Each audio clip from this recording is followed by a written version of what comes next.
the Springfield Civic Center. The New England Whalers battle the Winnipeg Jets for second place in the WHA. Tonight's game is being brought to you in part by Connecticut General Insurance Corporation. Coming through for you. That's what CG people do.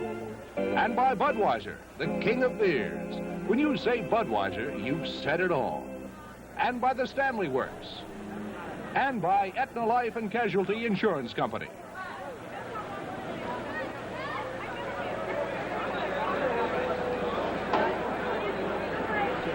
Good evening, everybody, and welcome to the Springfield Civic Center in Springfield, Massachusetts for tonight's World Hockey Association game between the New England Whalers and the Winnipeg Jets. Good evening, everybody. I'm Bob Newmeyer. I'll be calling the play-by-play for you tonight. Larry Blow is with me. He'll be providing the color commentary. And we think we have a good opening game for you tonight, because these two teams are now tied for second place in the WHA, just 4 points behind first place Quebec. Now, these two teams played here on Sunday night, and the Whalers won a wild one by a score of 8-6. Larry, can we expect a similar type of game tonight? I don't look for that kind of game, Bob. I think it's going to be a completely different game. I look for both teams to think about the defensive part of the game a lot more tonight, and it's going to be a good goaltending matchup, I think. Who are some of the players that the fans should pay particular interest to? Well, I think that the three players that will be a big factor in tonight's game. The first one will be Mark Howe of the New England Whalers. He's in his fourth or fifth year as a pro, and just a young hockey player still, but he does a tremendous aspect with his ability. He can shoot the puck very quick. He's got the ability to anticipate plays, and he thinks and he respects the defensive part of the game very much. And then on the defensive core, number 2, Rick Lee, is an excellent leader. He's a motivator out on the ice.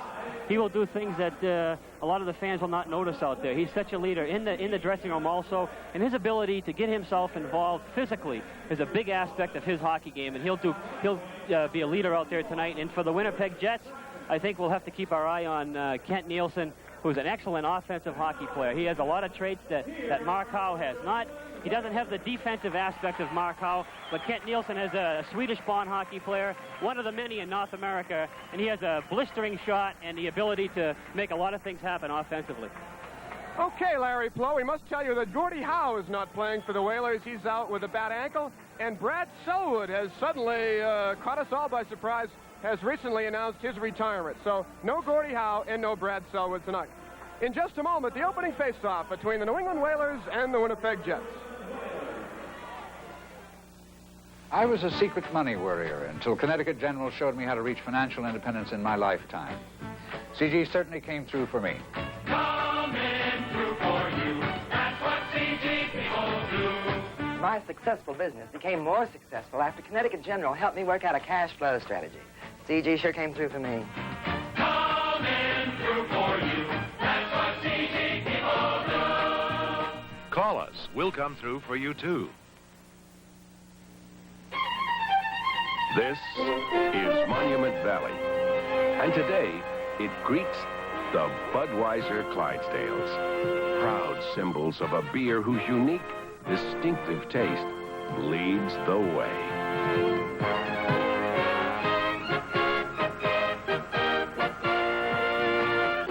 Wherever you go in this great land, when you say Budweiser, you've said it all.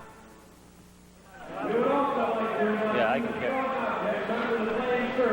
You're going to cue me when... Bob Newmeyer with Larry Plow back at the Springfield Civic Center. Both teams are on the ice taking their pregame warm-ups. We're expecting a good hockey game. As we mentioned at the top of the broadcast, both these teams just 4 points behind first place Quebec, and Quebec is in action tonight. They're visiting Birmingham, but they're very close to the top, but... by the same token, Larry, they're also very close to the bottom. Edmonton and Cincinnati not that far behind. That's right. There's only a few points separating five teams in the league, and tonight is a 4-point game for Winnipeg and for New England Whalers. And the team who wins tonight is going to go into second spot, so it's a very, very important game. You can't afford to lose a game on your home ice, especially the rest of the year. Okay, Larry, the officials have blown the whistle, which means that very shortly we'll have the national anthems of the United States and Canada here at the Springfield Civic Center. Bill Friday is our referee tonight. Wayne Bonney and Ron Foyt are the linesmen.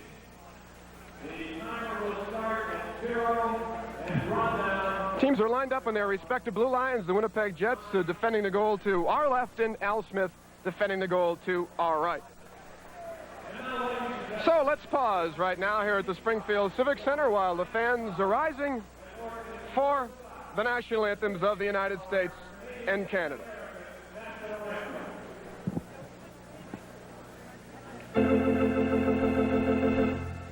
Oh, Canada, our home and native land, true patriot love, in all thy sons command.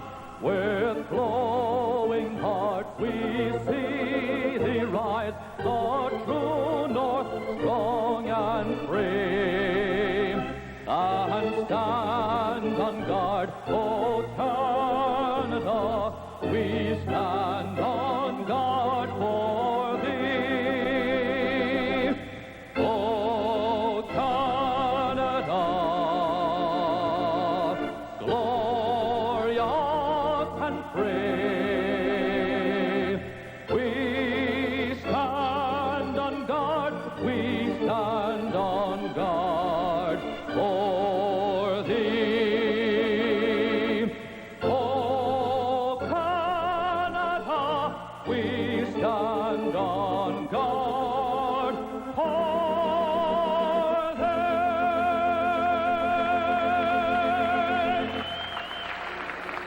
Oh, say, can you see by the dawn's early light what so proudly we hailed at the twilight's last gleaming, whose broad stripes and bright stars through the perilous fight o'er the rampart we watched, o'er so gallantly streaming, and the rocket gradually the bombs bursting in air, they flowed through the night, that our flag was still there.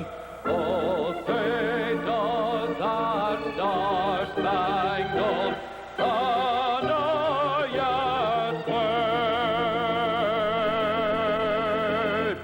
for the land of the free and the home of the brave. Once again, the officials for tonight's game, Bill Friday, veteran of NHL and WHA wars. He's the dean of WHA officials. The linesmen are Ron Foyt and Wayne Bonney. Larry Plow, how about the starting goaltenders tonight? Tonight, I think it's a unique situation with Joe Daly and Al Smith, because Joe Daly, they've both been former teammates, and Joe Daly hasn't played as much, and I'm sure he's up to get himself back in starting form. And for the Whalers tonight will be Al Smith. His biggest asset is his competitiveness, his willingness to work as hard as he can anytime he's on the ice. It should be an excellent match with goaltending. Starting lines have Dave Keon with Lyle and McKenzie for the Whalers, Sullivan in the middle, Rich Preston right, and John Gray left, and the Whalers win the draw. Gordy Roberts in his own zone swings it wide for Dave Inkpen, just his 5th game as a Whaler. Ahead to the veteran Keon, he dumps in wide of Daly. They chase the rebound, Lyle to rattle it around the right wing boards, Gray and McKenzie to bump, Inkpen the shot, that's wide of the goal. Rebound around the right side to Rich Preston. Preston dumps in wide of Smith, this may be icing. Gray was able to beat Inkpen to it, so there's no icing. McKenzie now in the counterattack. To Lyle down that right side, 2-on-2, back to John. Barry Long gave him a solid bump. McKenzie continues to swing in the corner. Right point, Inkpen. Slap shot, blocked wide of the Whaler goal. Chased down there by Lyle. Lyle there trying to center it. Long took it away. He rattled it around the other way to Sullivan. Back to Long as the Jets come out of their own zone. Little Peter Sullivan at center ice. Dropped it off for Long. A long slap, and that's wide of Al Smith. And the rebound to Lyle, and he's going to dunk it back for Gordy Roberts. No score. We've played a minute. Roberts on that right side of McKenzie. He just rolled it out to the neutral zone where Kent Nielsen bats it back in. Both teams changing players. Dave Inkpen now in his own zone. Left wing Gordy Roberts has to wait for it. Throw it up the other side for Miller, but Terbenci for Winnipeg to play to Lukowicz. Over that Whaler line, Morris Lukowicz dropped it, but right to Andre Lacroix. Left wing to Mark Howe. You'll keep your eyes on him. He'll bank it in behind Joe Daly. Daly then to shovel it around the boards to Ruskowski. Ruskowski cleared it, not out. Mark Howe held it in. Back to Hank Slavin. A shot. Daly punched that away. Mark Howe on the near board. Centered it to Miller. Miller cutting right in and shot it wide. Rebound to Lukowich, and he's going to dump it in desperation all the way down the ice. That was a great opportunity for Warren Miller, but he missed the net from short range. Warren Miller getting the puck in front and taking that quick shot in front of the net, but just missing the net wide. Missing the net wide and then going around to the boards, and that's where Lukowich picked it up along the boards, and seeing that there was pressure on his team, the Winnipeg team, he did the smart thing by picking up the puck and just firing it out of the zone and caused an icing, and it'll be a face-off in the Winnipeg Jets zone. We played 1 minute and 43 seconds of this first period. No score. Lacroix out there with Mark Howe and Miller, Lee, and Hank Slavin. The Jets have Terry Ruskowski. He's a gritty competitor. Morris Lukowich left wing, and the dangerous Kent Nielsen on that right side. Here's Paul Terbenci now in his own zone, dropping it off to Scott Campbell at center. He leads Lukowich very alertly over the line, and Hank Slavin knocked him flat. Now Warren Miller behind his own goal. Warren Miller up for Hank Slavin at his own line. Hank Slavin at center. He'll be content to dump into the Jet zone. Chased down Mark Howe. Bumped there by Kent Nielsen and Ruskowski. They dig it out. Who's got it? Lacroix in the slot to Miller. A shot. Daly juggles and holds on. Another good chance for Miller. With the score, New England Whalers nothing, Winnipeg Jets nothing. Let's pause for this message. What could that be, pal? Oh, Harry, it's a Stanley garage door opener. I'm going to do it myself. You? The Stanley garage door opener is made to install yourself. Everything is in the box. Need any help, pal? The directions are clear and simple, and it only takes about 4 hours. Are you sure you don't need any help? The do-it-yourself garage door opener from Stanley, the do-it-yourself company. We want to help you do things right. Now available at Bradley's and Caldor stores.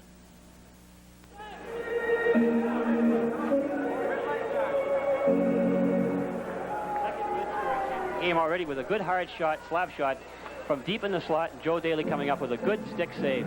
I don't think Daly knew where that puck was once he made the chest save. It seemed to pop in the air, and maybe if there was a Whaler around, he might have banged it home. It looked like it hit his stick glove, and then it bounced off the glove. Whalers very alert here in the early going as the Jets win the faceoff. Rookie Paul McKinnon in trouble with Rogers.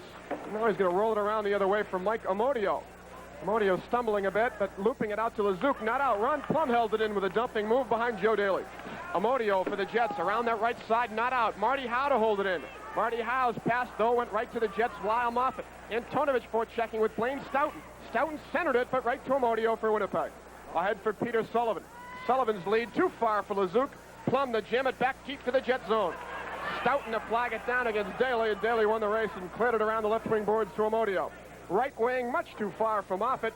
Marty Howe will chase this down with the aid of Al Smith behind his own goal, and we've played exactly 3 minutes of a scoreless first period. Marty Howe on the left wing boards to Antonovich, sends Stoughton to the red line. He's got Plum with him as well. A lead for Ron. He's going to go in behind the Jet goal against Amodio. Dig it out. Daly to shovel it away. Lezuc pumped by Stoughton solidly in the corner. Lezuc out-hustles Stoughton, trying to clear it out. Plum trying to pinch in, and it's going to roll the center ice, so the Whalers must reorganize. Antonovich at center ice. A good hitting game so far. Antonovich for the Whalers. Antonovich around McKinnon. Antonovich centered it, but it was knocked away by Lezuc. Bill Lezuc up on that left side from Moffat. The Whalers have had a wide territorial edge here in this first period. Now Bill Lezuc at his own line, ahead for Amodio. He's forced back by Rogers. Amodio got it back. Plum stepped into him. Gandon with a puck. He'll loop it in behind Al Smith, and the Jets want to change players. The Whalers do as well. Marty Howe's got plenty of skating room. Too far for Rogers. That'll back to Long in the Jet zone. We've played now 4 minutes, no score. Long playing catch with John Gray. Here's Barry behind his own goal. He was an all-star this year, first team. Up for Rich Preston, former Houston Aero, played with Whaler coach Billy Dineen. He was wrestled by Lyle. There's going to be a penalty to George Lyle here for holding Preston. It is a delayed call. Play will go on till the Whalers gain possession. Daly's out of the Jet goal. This is a delayed penalty on George Lyle for holding. So the Jets have 6 men on the ice. Here is Barry Long in his own zone. Ahead for Sullivan. It fails to click. Smith will come out. He'll let Inkpen play it. We should have the whistle now. There is the whistle, and we'll have our first penalty of the game to George Lyle for holding. For From the Springfield Civic Center, the score, the New England Whalers nothing and the Winnipeg Jets nothing.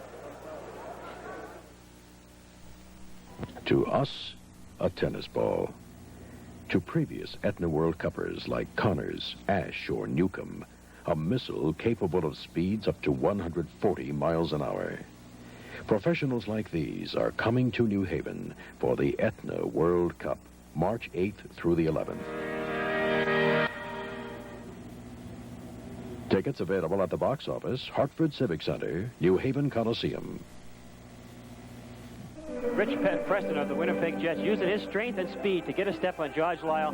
George Lyle had to pull him down and hold him there for a penalty, and the Winnipeg Jets with their first power play chance. Actually, Larry, a kind of an unnecessary penalty. Two Whaler defenders there, and Lyle hauled him down anyway. So the Jets have a power play. Man advantage situation, the first penalty of the game. Long is out there with Sullivan, Kent Nilsson, Lindstrom, and John Gray. Peter Sullivan dumps it back for Kent Nilsson, ahead for Barry Long. Long at center ice. He'll be content to dump it in behind Al Smith. Whaler goalie to curl it around for Lee. Will try to clear it. He does. Not out. Gray held it in nicely. John Gray bumped by Keon. They battle. Gray dug it out. Gray centered it back to Barry Long. Cross ice Nilsson. Nilsson bearing and wrist shot high to the glass. Left wing corner Sullivan. Sullivan faking. Sullivan very, very dangerous. Sullivan holding that puck. Sullivan to the top of the slot. Sullivan dumped it off for Kent Nilsson. Kent inside Lindstrom. Centered it to Sullivan. Wide open. He rolled it wide. Sullivan centered it. Hank Slavin controls. Failed to clear it. Long held it in. Slap shot. Kicked out Smith. Rebound Hank Slavin. Rattles it around to McKenzie. He's got Keon with him.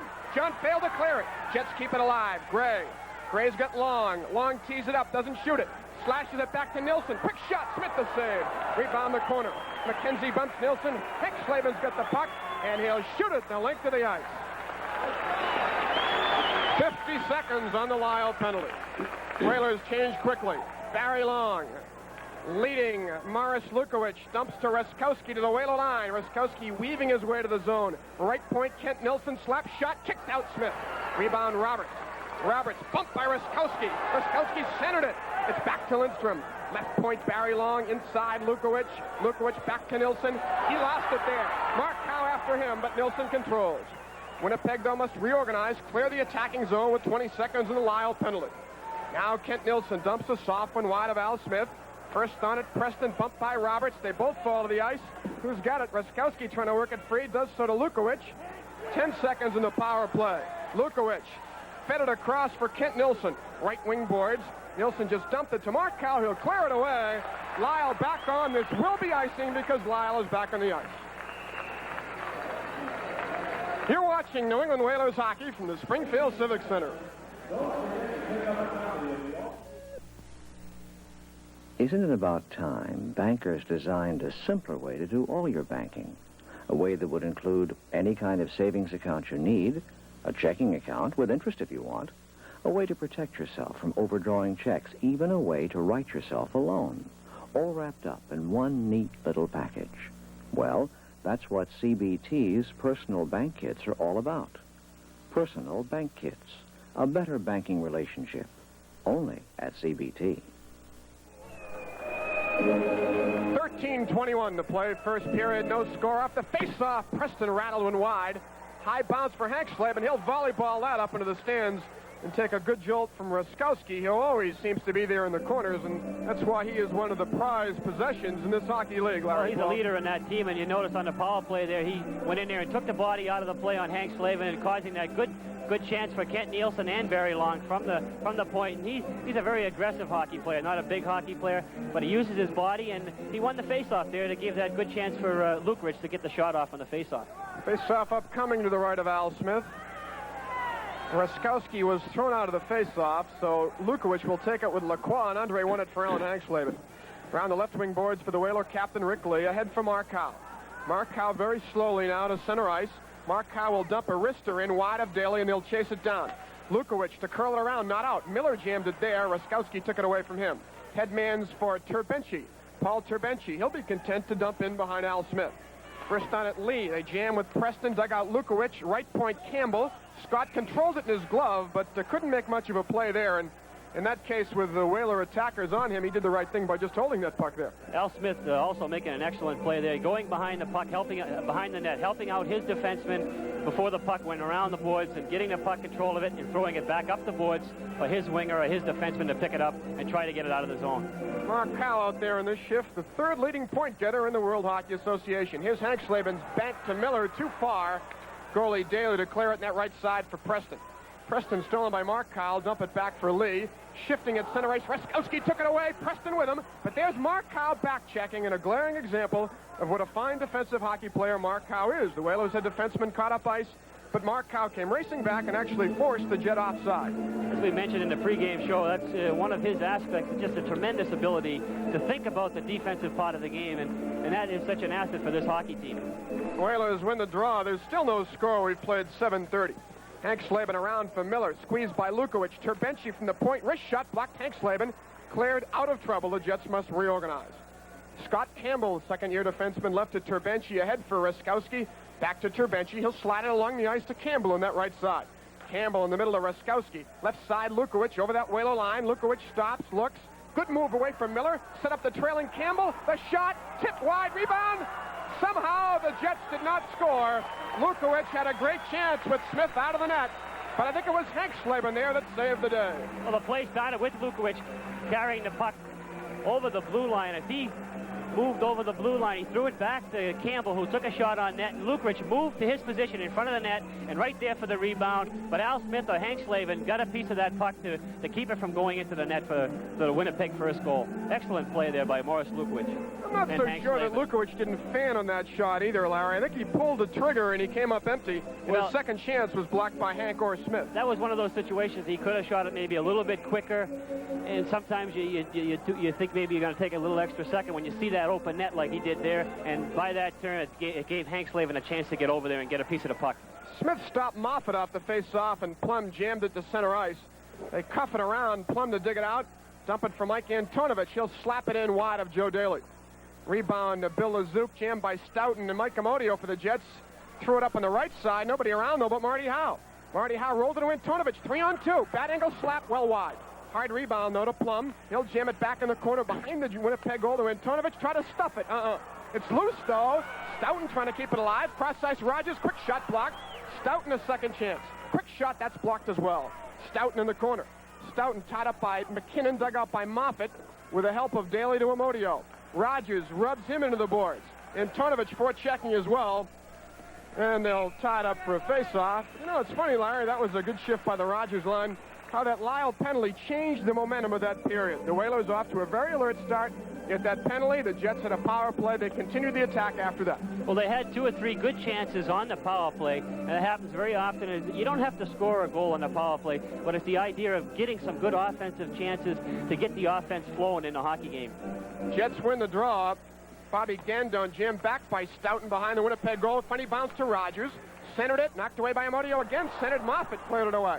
Plum trying to hold it in, could not, and that's a Whaler offside. That puck came out of the Whalers' attacking zone, and of course players were trapped in, thus the offside. You must always precede the puck over the attacking blue line, lest it be offside, as was the case there. Both teams tonight playing the body very well, knowing how important this game is for both teams. I'm sure that they're in the dressing room before the game, that part of their pregame talk was we got to play the body tonight. We got to get in the way, not to kill anybody, but just step in the way after the defensive player passes the puck.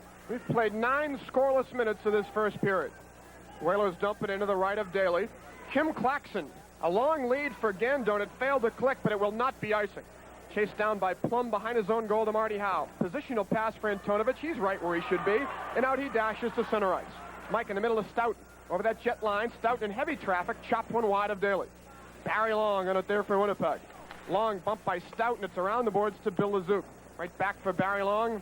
Jammed by Stoughton. Good forechecking by the Whalers. Plum held it in. Wrist shot. Tipped. Daly kicked that away. Gandon tried to clear it and does to the Whalers zone. That Plum shot right on target. Jets are changing players. Marty Howe for the Whalers to Stoughton. Stoughton fipped for Marty Howe for Rogers to the trailing Lyle. He kicks that into the corner. Nobody there but Long. And Long will fire this one way up in the air to the Whaler line for Dave Inkpen. Cross ice, Gordy Roberts. We've played 10 minutes of this period without a goal. George Lyle now down that left side. Stolen by Long with Sullivan. Left wing to Peter. 3 men to beat. Sullivan will buy time, trying to get help. The ink pen wrote him out. Hicks centered it, and there was Roberts to clear it away. A bank for Keon. 3-on-2 if they hurry. Keon to McKenzie over that jet line. The good drop to Lyle. Lyle to McKenzie, and Daly stopped him. Great play. It's still loose, and Daly covers. And that was a fine combination passing play by Keon, Lyle, and McKenzie.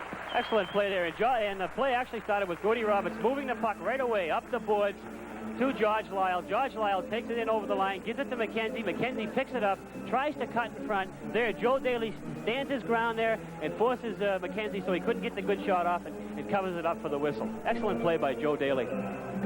Very important for that goaltender to hold his ground and make that forward, make the first move. Face-off won by the Jets. No score. A very fine first period from Springfield. Willie Lindstrom, a long slap that's gloved down easily by goalie Smith. Shovels it around to McKenzie, bumped by Lindstrom. Keon trying to send it out or at least tie it up, and John McKenzie will do that. No score, Larry. 9:23 to go in the period. Both teams playing very solid hockey. The other night in the game, they were trying to carry the puck in over the blue line. This time, if there's the opportunity to carry the puck as it was with Lyle and McKenzie, they'll take that chance. If there's no opportunity, they're throwing the puck in, and they're getting two forecheckers in there. Both Winnipeg and the Whalers playing basically the same way. Face-off won by Winnipeg. Lindstrom a little tap behind the Whaler goal, and Dave Inkpen to flag it down. Dave Inkpen, acquired earlier in the year from the now-defunct Indianapolis Racers. Content to roll it to neutral zone, and the Jets will reorganize the attack with Peter Sullivan. Cross ice to Lindstrom. He lost in his skate to Roberts. Off balance as well, but controls at his own blue line. Roberts advancing. Good pass, Lyle. Cuts behind the defense. Cutting in. Fakes. Scores!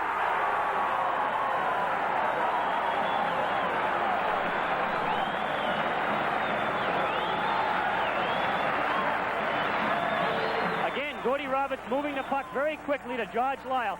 George Lyle having a step on Scott Campbell, uses his strength, picks the puck up off his skate, moves it on Daly, fakes to the inside, shoots right between Daly's legs after Daly committed himself. Excellent play by George Lyle and Goody Roberts. Making that goaltender commit himself, then George put it right between Joe Daly's legs. Lyle from Roberts at 11:02, and the Whalers have the lead, and that nifty finish by George Lyle is 6th of the year because he's been hampered by injuries throughout this season. Now Mark Howe at his own line of center ice, dumped it for Lacroix too far, and the Jets will return with Kent Nielsen with room, stopped by Mark Howe for Lee. Cross ice, Hank Slavin. 8:30 to go in this period. Hank's lead for Miller. He'll dump it in wide of Daly. They race for it. Lukowicz to pin it around for Scott Campbell, who was the victim of that fine Roberts to Lyle combination. Now Campbell ahead for Terbenci, bumped by Miller. The puck rolls to Hank Slavin. He lost it to Nielsen. He's got Lukowicz with him. The pass to Morris. Bad angle, cutting in, slaps wide into the glass. Rebound to Mark Howe, trying to jam it out. Campbell held it in. Rolls behind the Whaler goal, but Lee was able to play it around for Hank Slavin. Right wing Miller. Cross ice Mark Howe, but he's too tired to play it. Kent Nielsen back. Good move on Lee. Kent cutting in. Fakes. Hank Slavin broke it up with Miller. Nice defensive play. Now it's behind the Whaler goal. They battle for it. They tie it up. End play is called. Larry, some of the fans might wonder why Mark Howe went to the Whalers bench there on that soft pass. Well, he broke his stick there, and he went to the bench. And first period action will continue from Springfield in just a moment. Did you hear him? You know, hockey's a tough sport, and that's the way I like my vehicles. And you'll never find anything tougher than this CJ7. There are no better professionals in the four-wheel drive market than Peter Shannon and his staff at Lippman's AMC Jeep and Renault in Hartford. I solved the problem of my wife using my Jeep by buying her a Jeep Cherokee of her own at Lippman's. So beat the winter at her own game and get down to Lippman AMC Jeep Renault in Hartford today. And make sure you see Dr. Pete there. Bob Newmeyer with Larry Plow back in Springfield and a 1-0 Whaler lead. The key play on that goal by George Lyle was, as I mentioned before, the goaltender is trying to get the forward to commit himself first. Here, George made the move and got Joe Daly commit himself, and he shot it right between Daly's legs. Play back on. The puck in the Whaler zone. Lyle ahead for Keon. He's got McKenzie down that right side, stopped by Long. Long quickly behind Gray. Sullivan there to collect those. Sullivan's got Preston to Rich. Bad angle wide of the goal. Rebound McKenzie. Ahead for Keon. He's got Lyle. 2-on-2. Keon flashing speed over the line. Keon. He was hooked. There'll be a penalty to Barry Long. Barry Long hooked Dave Keon, and he knows it. He's going to get a 2-minute penalty, and we'll have the first Whaler power play of the game. Dave. From the Springfield Civic Center, this is New England Whaler hockey.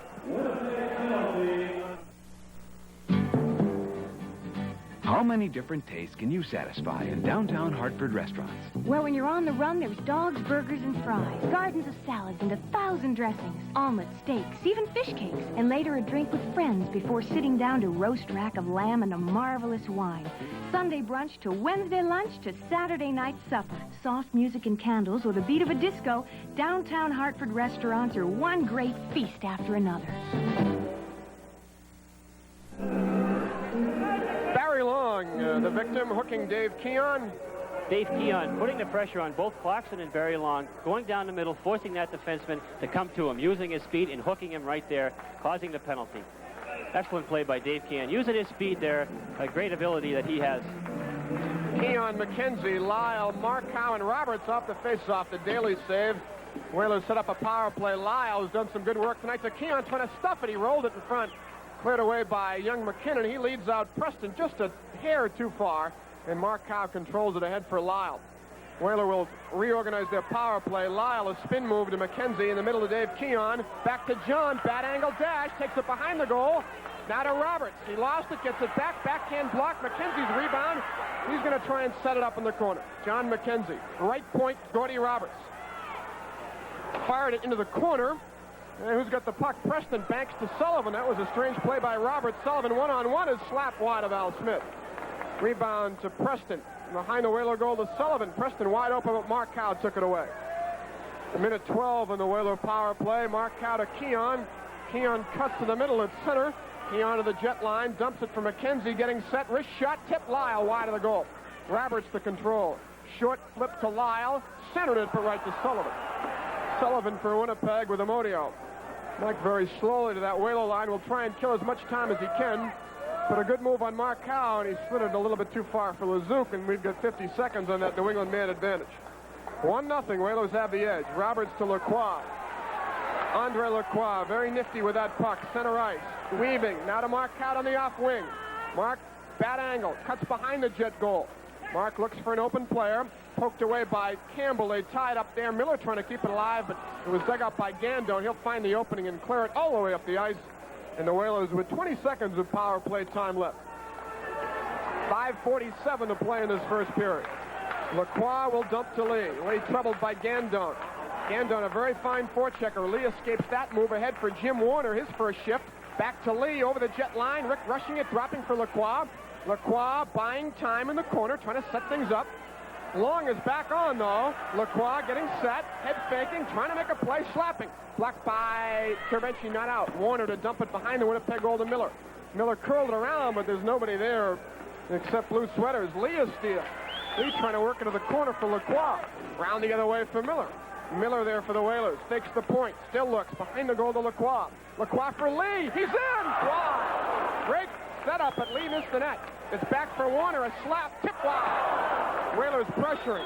Gandon's got the puck, and he'll just throw it up in the crowd. They need a breather to talk things over. Whalers controlling the puck very well there. Jimmy Warner making an excellent play, noticing that Rick Lee is in deep, doing some forechecking, staying back in his defensive position. Very important play there. And twice, Jimmy Warner ended up with the puck back there. Ended up with the puck on the point and had to take that shot. If he did not take Rick Lee's position, there would have been a chance for Winnipeg to clear the puck. Excellent play by Jimmy Warner. Well, there was a great chance for Lee, but he fanned on that shot. He didn't get a lot of wood on it, but a fine setup by Lacroix. And once again, we talked about power plays changing momentum in that Long violation.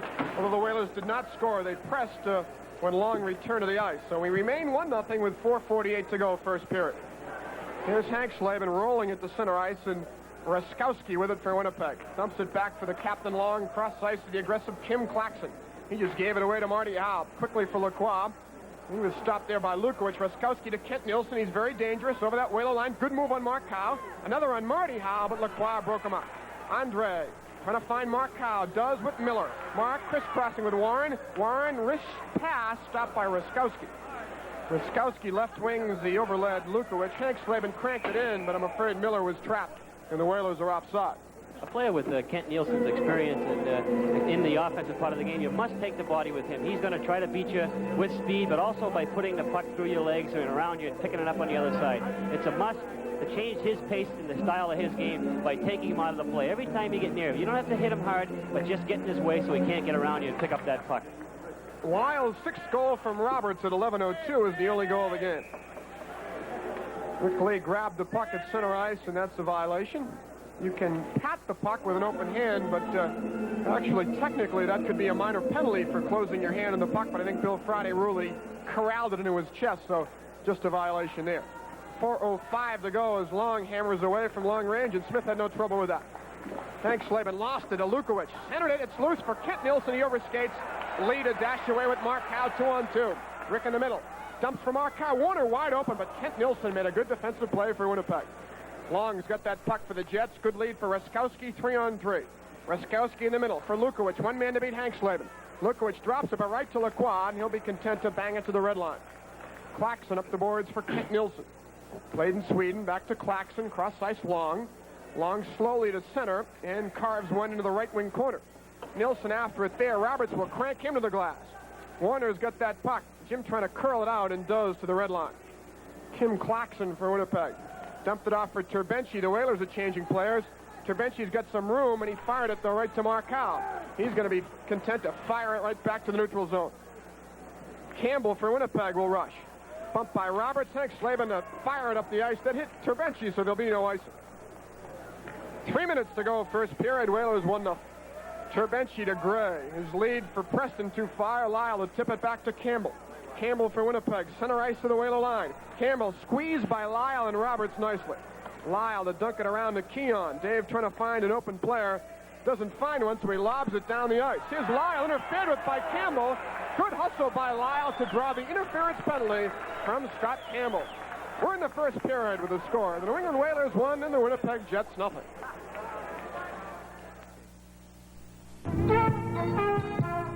Tell someone to meet me, I'm coming home. Would you please come home? You have been loving the Lord your way. Would you please love Christ his way through his church? Please come back to Christ's church. Please come home. What do you say? Tell someone to meet me, I'm coming home. George Lyle being hampered with injuries all through the season, showing tonight his willingness to want to get back in the lineup by showing extra hustle here and causing that penalty for interference there by Scott Campbell and setting up the second power play chance for the New England Whalers.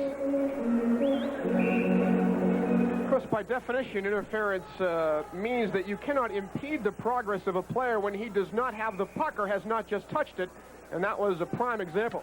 Actually, Larry, you could take film clips of Long's hooking penalty and Campbell's interference and do an instructional film. They've been almost the perfect type penalties. They have on the hooking and the interference, and an excellent call with Bill Friday right there on the play. And George Lyle, you know, doing a little bit extra effort, and that's what you need to win a hockey game like this, being a big game like this. Well, there's a powwow going on between goalie Daly, referee Friday, and you know, when you're a coach and you see a player, Jimmy Wanna, coming up from the minors, playing with Springfield throughout the year, getting a chance to play and doing a fine play, picking up Ricky Lee's spot when he did go into forecheck, that's what a coach looks for in a player. They're looking for those the smart things that a hockey player can do when he first comes up. He knows he has the offensive part of the game. It's a matter of getting into the thinking part of it and doing some good things defensively.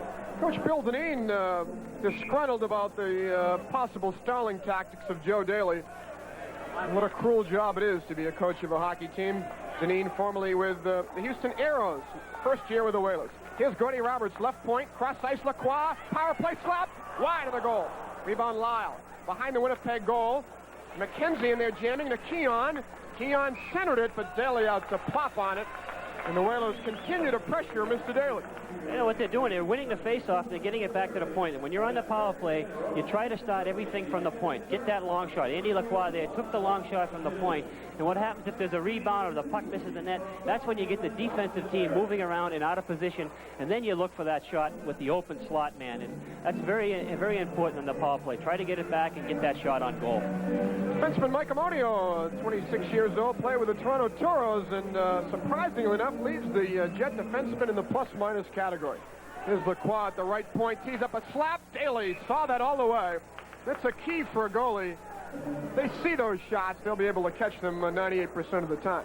And, you know, and that's what we talked about before, getting the puck back to the point. There's Andy taking the shot again, and Joe Daly out of the net, and his defenseman doing the job, clearing out the offensive players. Whalers So win the draw. Lacroix, left point, Gordy Roberts, New England power play. Gordy a slap. He broke his stick. McKenzie jammed it, and Daly covered it, and Roberts' stick snapped, and in fact, the end of his stick traveled farther than the puck that time. Puck goes back to Gordy Roberts, and he takes the shot, and he did not get as good wood as he had hoped to, because the puck, he did break his stick, and Johnny McKenzie there to tip the puck. It's very important to get that forward in front of the net and just try to get a piece of it. Change direction. It does not have to be hard. Just get a piece of it and make that goalie make a move on it. Joe Daly, teammates with Al Smith, back with the Pittsburgh Penguins of the National Hockey League. In fact, that was Joe's best year as a pro. 75-76. He had a 2.84 goals against average and 5 shutouts. Oilers win the draw again. Roberts cross-ice Lacroix. Andre singing up in the corner to Lyle. Lyle for McKenzie. Bumped there by McKinnon, and Preston will look to clear. Roberts jammed it in nicely. Whalers try and keep it alive. Roberts and Keon back to Lacroix. They battle for it at the line. McKenzie in the corner. Centered it. Good play by Long to clip it to Preston. And he'll fire it out. Lyle stepped into Preston. Here's Sullivan retrieving, but that's a 2-line offside pass. The pass coming from behind the jet blue line, captured by Sullivan over center. A 2-line offside pass. Excellent defensive play there by Barry Long. Knowing that they're going to try to get the puck back towards the point, he stepped in, and being the tall player and having that long reach, he could reach out and grab that puck and get it down the other end for the Winnipeg and kill off a few more seconds. 1:11 on the Campbell penalty. Whalers 1-0. 1:53 to go in this first session. Puck flies into the crowd off the face-off. Fan has a lucky souvenir. Mike Antonovich has been in a scoring slump lately, but he's scored the goals in his last 2 games to break out with one of the most heinous slumps he's been in his career. Here's Rogers to Mark Howe. His wrist shot was gloved down, not out. Antonovich trying to keep it alive. Bumped by McKinnon. Stoughton here to try and help out. It rolls to McKinnon, trying to clear it, and he could not, but Preston will. Preston skating beautifully. Center ice over that Whaler line. Get Mark Howe to beat. Forget it. Mark Howe poked it away. Ties up Preston. And Preston does the job trying to get the face off. And we've got 45 seconds on this New England power play. Blaine Stoughton back for Mark Howe. You just saw a bit of his defense that last shift. Mark Howe cruising over to Roberts. Preston knocked it back to center. A half minute to go on the Campbell penalty. Mark Howe with 1:12 in the period. Wrists it wide of Daly. Stoughton kept it alive, curled it left wing corner for Antonovich. Mike, left point, Gordy Roberts. Now Rogers, left wing corner. Fakes to go behind the net. Trying to find somebody. Mark Howe, look out here. Slap shot kept wide by Stoughton. Great play by Mark Howe.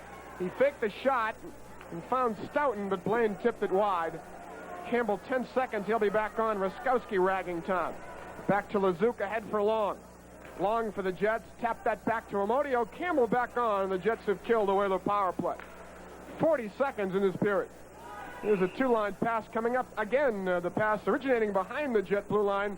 Collected by Long over the center red line. A 2-line pass. Mark Howe making a very heads-up play there with the puck in the point. Not going to shoot it on net. He notices Blaine Stoughton to the corner of the net. He fires the puck very hard and low so that Stoughton could get a piece of that puck and try to tip it home. But also he knows that there's only 35 seconds, 40 seconds to go in the period, and they're leading 1-0. He doesn't want to take a chance of shooting that puck at the net and maybe one of the defensemen blocking the puck and coming out on a break. We have exactly 30 seconds to go first period and a 1-0 Whaler lead. Lead to Hank Slavin. Hank banks for Stoughton. He tipped that to Turbenchi at the Jet line. Turbenchi's pass rattled around, collected by the hard-working Moffat. He's got Lee to beat. Lee stung him with a solid shoulder check. Hank Slavin the puck. He'll fire that one to the red line. Turbenchi from Moffat. We've had some solid hits in this game. Moffat could go nowhere. Stoughton broke him up to Hank Slavin for Antonovich. 5 seconds left. He was stopped by Amodio, and they'll run out of clock. So, at the end of the first period, the score, the New England Whalers 1 and the Winnipeg Jets 0. Tony Edwards and Tom Webster will be along with our first intermission in just a moment. Do we go up here now?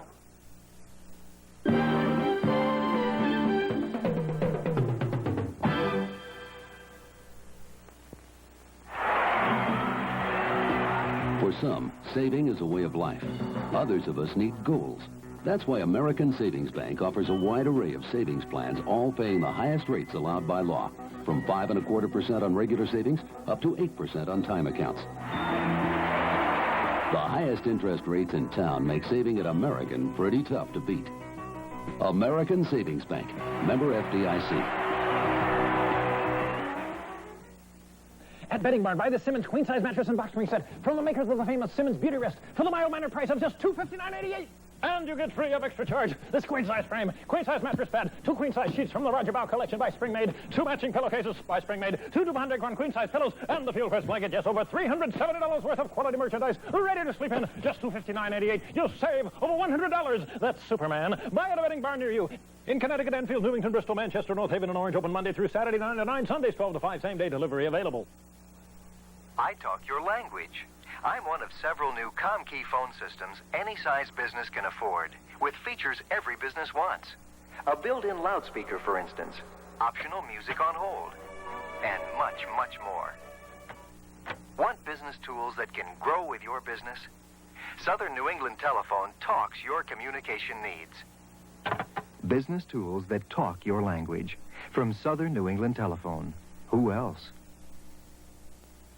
It's a beautiful day for Digital Derby, ladies and gentlemen. Tommy Hill starts out cautiously. He jams his car to second gear. Now third. He's really moving. The traffic is tight, but Tommy Lee Hill's in the lead. Look out, Tommy. Too bad. Tommy Lee Hill's out of the race. Tommy, you had a rough time out there. What happens now? Will you retire? Retire? I'm only 8 years old. Oh, yeah. Batteries not included. Digital Derby Auto Raceway comes complete with lap counter and timer by Tommy. WBIT, Channel 30, New Britain, Hartford. Hi, I'm Tony Edwards here in the Channel 30 studios, along with the Hawk, Tom Webster, probably the greatest player in the history of the New England Whalers, in my opinion, that is. Score 1-0, the Whalers over Winnipeg.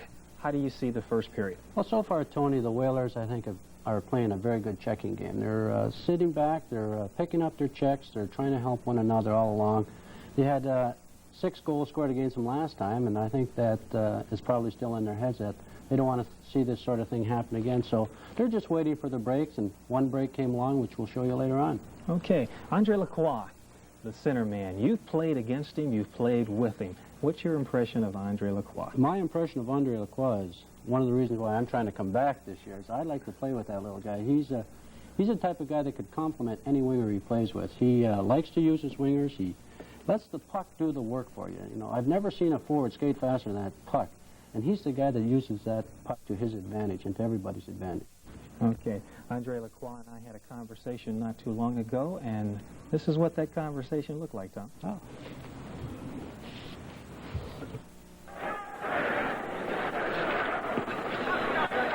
Andre Lacroix is admired by many players in professional hockey. He doesn't have the talent of a Gordie Howe or a Bobby Orr, but at 5'8", 175 pounds, he's elusive and hard to hit, and there's magic in his stick handling. Probably my stick handling, I think that's what made me probably, you know, the leading scorer in the WHA right now. I think is the way maybe I hold on to the puck. Maybe I like to hold on to the puck. You see, I'm smaller than most of the guys, so I have to take advantage of it. And the way I take advantage of it, I try to avoid the body check. If I go in the corner with somebody, I make sure he goes in first. But I think the big thing, and I think that's what made the success in the last 7 years for me, is that every time I am on the ice, I think that I try to have the puck maybe 90% of the time. Andy is the WHA's all-time leading scorer. Going into this season, he has scored 219 goals and 491 assists for 710 points. And twice he has been the WHA scoring champ. But Andy would rather set up a play than score a goal. I think of myself as a playmaker. I think of myself as I'd rather have an assist than a goal. I see myself as... Been a perennial all-star in the WHA. He was selected to the all-star team for 6 consecutive campaigns. It would have been nice to make it 7. And I don't think the holiday helped me at all. I was a little sloppy out there. But I was disappointed. You know, I felt that, you know, nothing against the players that were there. You know, I didn't vote for it. They probably deserve it very much. But I would have enjoyed being there. That day comes for every hockey player when he must hang up his skates. How would Andre Lacroix like to be remembered? I think I would like to be remembered probably as a good playmaker. I think I always try to play myself like John Beliveau that used to play with Montreal. He always been my idol, and I would like to be liked by everybody. I feel that I would like to give the people something that they give me. You know, the people give me a lot of support, and I think that's why I had so many good years in the league.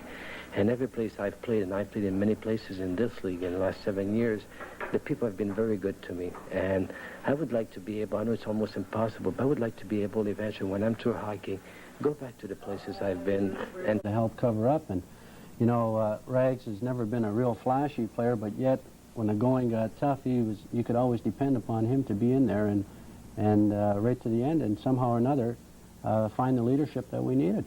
Okay, Rags isn't an old guy by any word, and maybe there's a possibility that he'll change his mind and be back in that green and gold. Well, I sure hope he does, because you know, with the type of quality that he has, we need him. Okay, the score 1-0. The New England Whalers 1-0 over the Winnipeg Jets. We'll be back right after this message. You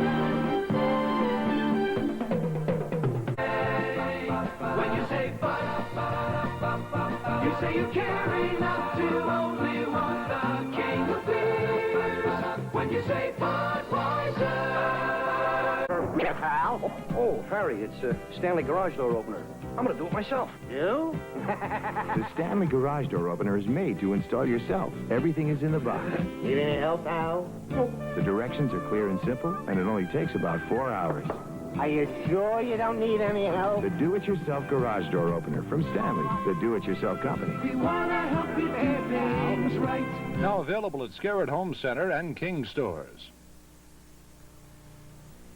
Oh, I can't sleep. Society again? I run a good bank, don't I, Helen? Of course, dear. Do you know that Society is paying 5% interest on checking? Why, when my customers hear about that, they'll... Switch to Society? Yeah, well, who wouldn't? What do they call it? Investment checking. Full gear, and he's got that quick speed, and there he is. He's going to shoot that puck on, you know, he got the slap shot, but he chose there to use the slap shot, and Scott Campbell made a fine defensive play, getting back and tipping the puck out of the rink. Here's Hank Slavin's chip shot, handled by Daly easily for Campbell behind his own goal. Scott Campbell's second-year defenseman ahead for Terry Reskowski. Reskowski stops on Mark Howe, trying to settle things down ahead for Terbenci on that right side of Kent Nilsson, trying to go around Lacroix, does behind the Whaler goal, now to the left wing side, plays it back to Reskowski. Reskowski and Nilsson trying to get their act together, back to Terbenci, and he couldn't find that, and it rolls to Campbell, and Winnipeg must reorganize. We're skating 4-on-4, 3 minutes gone, second period, Whalers a 2-0 lead. Now it's Terbenci behind his own goal. Terbenci rolled it to Kent Nilsson at center. Kent from Sweden over that Whaler line, very dangerous into the corner, dropped it back for Scott Campbell. Scott trying to go wide on Mark Howe, good play to the corner, back for Nilsson. Nilsson rolled it to Terbenci, loads the gun, the shot, blocked Hank Slavin. Terbenci gets it back. Hank trying to get back in position, Lee with it. He'll dash out with Lacroix, 4-on-4. Mark Howe joins him, 3-on-2, 4-on-2, Hank Slavin with it. Offside is the call. With the score, New England 2, Winnipeg nothing. Whalers hockey will continue in just a moment. Look at that there, pal. Oh, Ferry, it's Stanley garage door opener. I'm going to do it myself. You? The Stanley garage door opener is made to install yourself. Everything is in the box. Need any help, pal? The directions are clear and simple, and it only takes about 4 hours. Are you sure you don't need any help? The do-it-yourself garage door opener from Stanley, the do-it-yourself company. We want to help you get things right. Now available at Scarrett Home Center and King stores. There's Mike Rogers making that feather pass to Mike Antonovich, who picked it up on the move, and he moved in behind the goaltender and come out in front to stuff it. And as he moved, he could not get quite out in front, but the defenseman actually knocked the puck into the net. It was the kneecap of that defenseman that projected that puck into the empty net. I think Mike's angle was off, and he would have rolled it wide if the defenseman didn't touch it. Here's Amodio behind the Whaler goal, run into the boards by Roberts. He took a punch at Gordy. Who's got the puck? Dave Keon deep in his own zone. Amodio playing without a glove. Here's Dave Keon, 20 seconds in the 4-on-4. Keon over that jet line to McKenzie, and that, too, is offside. Gordy Roberts jumped the gun on left wing. Just a step offside there, but Gordy Roberts making an excellent defensive play at the other end against Amodio, playing the body. Which is going on here tonight so much is they're taking that body. After the fella passes the puck, they're taking him out of the play. They're not letting him get around him, and that's very important in your own zone. We've got 16 minutes and 7 seconds left in the second period. Coach Bill Dineen obviously pleased with what's going on so far. His team leads it by a score of 2-0. Off the face-off, Dave Inkpen in his own line, chipped it to McKenzie. Good pass to Keon, he's alone, 1-on-3, dumped it back for Dave Inkpen. Dave attacks to the corner, Amodio stepped into him, they battle. Keon trying to get a face-off, and he does just that. And there is not a hockey player pound for pound playing this game that uses his body any better than Mr. Dave Keon. You know, for his size, he is just tremendous with his body. He always manages to get in the way. He just stop that defenseman from moving the puck and making him move the puck around the boards, so he cannot get around him and make the play. 3 seconds, and Miller and Lukowicz will return to the ice, so we'll be back 5 aside. Winnipeg won that draw, and Amodio behind his own goal. Evades the Keon check on that right side to Rich Preston. Preston 2-on-4, joined by Sullivan. Hustles around Gordy Roberts, who tripped him. There'll be a penalty. And Roberts didn't like it. Fired the puck up the ice, and maybe very fortunate he didn't get a misconduct.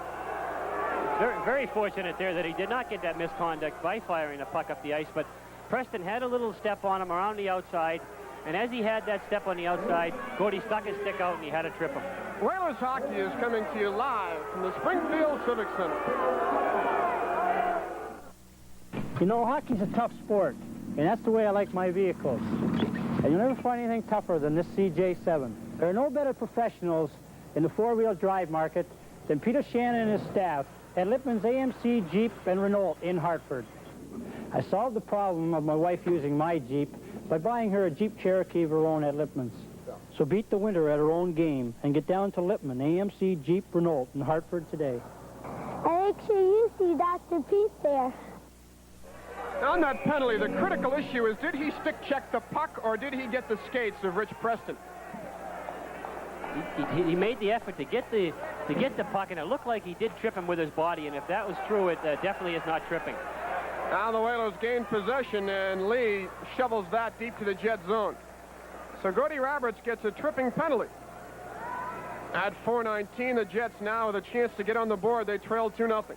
Kent Nilsson ahead for Terry Reskowski. Center ice, crisscrossing with Preston. Dumps it into the corner. They'll chase it there. Rick Lee evades Reskowski. Shovels to Mark Howe. He'll bank it full length to the ice. 1.5 minutes to go on the penalty to Gordy Roberts. Daly to swing it around for Lukowicz. Lukowicz whistles it wide for Reskowski. The Jets trying to get organized. Reskowski for Kent Nilsson. Kent could pass Lukowicz, got the angle, and Hank Slavin cutting in. Hank shot wide of the goal. Dug out there by Mark Howe. Mark trying to clear it, and he does. Lacroix chasing with Long, but Long has the better speed, and he'll beat Andre to the puck. Barry Long in his own zone. Hank Slavin made a good play there to avoid getting a penalty when Lukowicz broke around him. Reskowski at center ice for Winnipeg. Left wing to Lukowicz again. Lacroix poked it away, looking for Mark. Howe finds him. Mark poked it, but Long will screen him, and Daly will come out and shovel it away. Lee there to rattle it back. It'll be offside, New England. But a fine chance there. If Mark Howe could have caught that puck cleanly, he might have dashed in on Long one-on-one. Joel Daly, noticing that Long was back there and that Mark Howe did have a step on him, he made a fine play coming out of the net to get that puck and knock it away. As Al Smith did at the other end with Lukowicz breaking in, he forced Lukowicz to shoot the puck back to the opposite way he was going and not let him cut in front and try to put it into the other side of the net. 44 seconds on the Gordy Roberts penalty. Whalers changed their penalty killers, at least up front anyway. Keon and McKenzie give Mark Howe and Andre Lacroix a rest, and Lee and Hank Slavin remain on. Jets send out a couple of new guys as well. Here's Hank Slavin rattling it into somebody again. Lindstrom over that Whaler line. Slides for Gray, chips it in the right wing side for Sullivan. He's got open point men, but goes behind the goal anyway to Gray. Wide open in front, Lindstrom, but he couldn't get the feed. Nilsson, his shot wide of the Whaler goal. Scott Campbell on that right side. 25 seconds, rolls it behind the New England goal. Smith there to shovel it for Keon. Dave tipped it to the center ice. 15 seconds on the Roberts penalty. Kent Nilsson will swing in his own zone. Kent Nilsson Working his way to center, left side to Sullivan, around McKenzie. Sullivan in the slot. Sullivan getting set. The shot. Hit the goalpost. Rebound wide. Wow. Peter Sullivan just rang that pipe. They keep it alive. Kent Nilsson's bomb blocked by McKenzie. That had to hurt. Gray in the corner. Bump back to Nilsson. Roberts couldn't steal it. He's back on anyway. And Sullivan just rattled that post for Winnipeg. Great chance for Sullivan, and even the rebound had an opportunity, but somehow Smith kept it out of there. Lead for Roberts fails to click. No icing, they say. What a chance for Sullivan. 2-0 Whalers. Campbell ahead for Willie Lindstrom. Wide open, Lukowicz, but we've got a whistle. Bill Friday behind the play, and let's see what this will be all about. Bill Friday is going over to the penalty score bench. We might have too many men on the ice, but let's wait and see. At any rate, we'll tell you about it when we come back with the score: New England 2, Winnipeg nothing. Let's pause for this message. Here comes the king of beers. Here comes the king. Here comes the king. Here comes the big number one. Here comes the king. Budweiser beer, the king is second to none. When you say Bud, the king is coming. Let's hear the call. When you say Bud, you said it all. When you say Bud, you said it all. Here comes the king. Peter Sullivan, very small hockey player, but very nifty with the puck, making some good moves to get himself in position for the shot. As he shoots the puck, a slap shot, he hits the post. And a lot of people will say it's lucky, but when a goaltender's good, they'll have the post on their side. Here's Smith, the kick save, play back on. Whalers got a too many men on the ice penalty. Mark Howe, wrist shot. Daly had trouble. Rebound. McCall.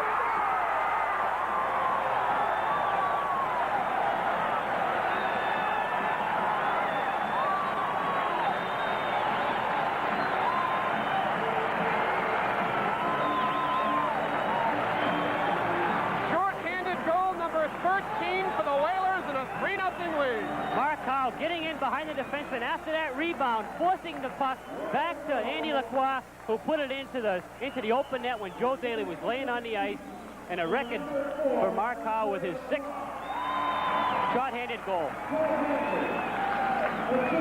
Lacroix gets his 25th for Mark Howe and Al Smith, short-handed. Here's Gandon into the corner, crashed by Hank Slavin, dug out by Lacroix, and the Whalers got things going their own way so far tonight. And Mark Howe clears that puck to center ice. Short-handed goal. Whalers as a team number 13 of the year, by far the league's lead. Here's Kent Nilsson right back. Don't forget Winnipeg remains in the power play. Gandon on that right side as Coach Larry Hillman uses everybody. Back to Long. Cross ice Nilsson. Nilsson's weak shot. Screen though, tipped wide by Moffett. Dug out by Gandon. Centered it. Long shot at Smith. He never knew he had that save. Mark Howe trying to clear it out. Will skate it out with Lacroix. 2 men to beat, short-handed. Mark Howe, wrist shot, blocked long. Lacroix's rebound. His shot wide of the goal. And Lacroix was spilled by Lukowicz. Here's Kent Nilsson ahead for Moffett. Moffett slides it back for Nilsson, loads the gun, the bomb into the glass. Rebound, Lacroix will try to tip it out. He does, full length of the ice. 30 seconds on the Whaler bench penalty for too many men. They lead 3-0. Lukowicz at center ice over that Whaler line. Lukowicz into the corner, spins, dumped it back for Long. Long shovels it right wing corner for Preston, bumped by Lee. Dug out by Raskowski, stolen by McKenzie, ahead for Keon.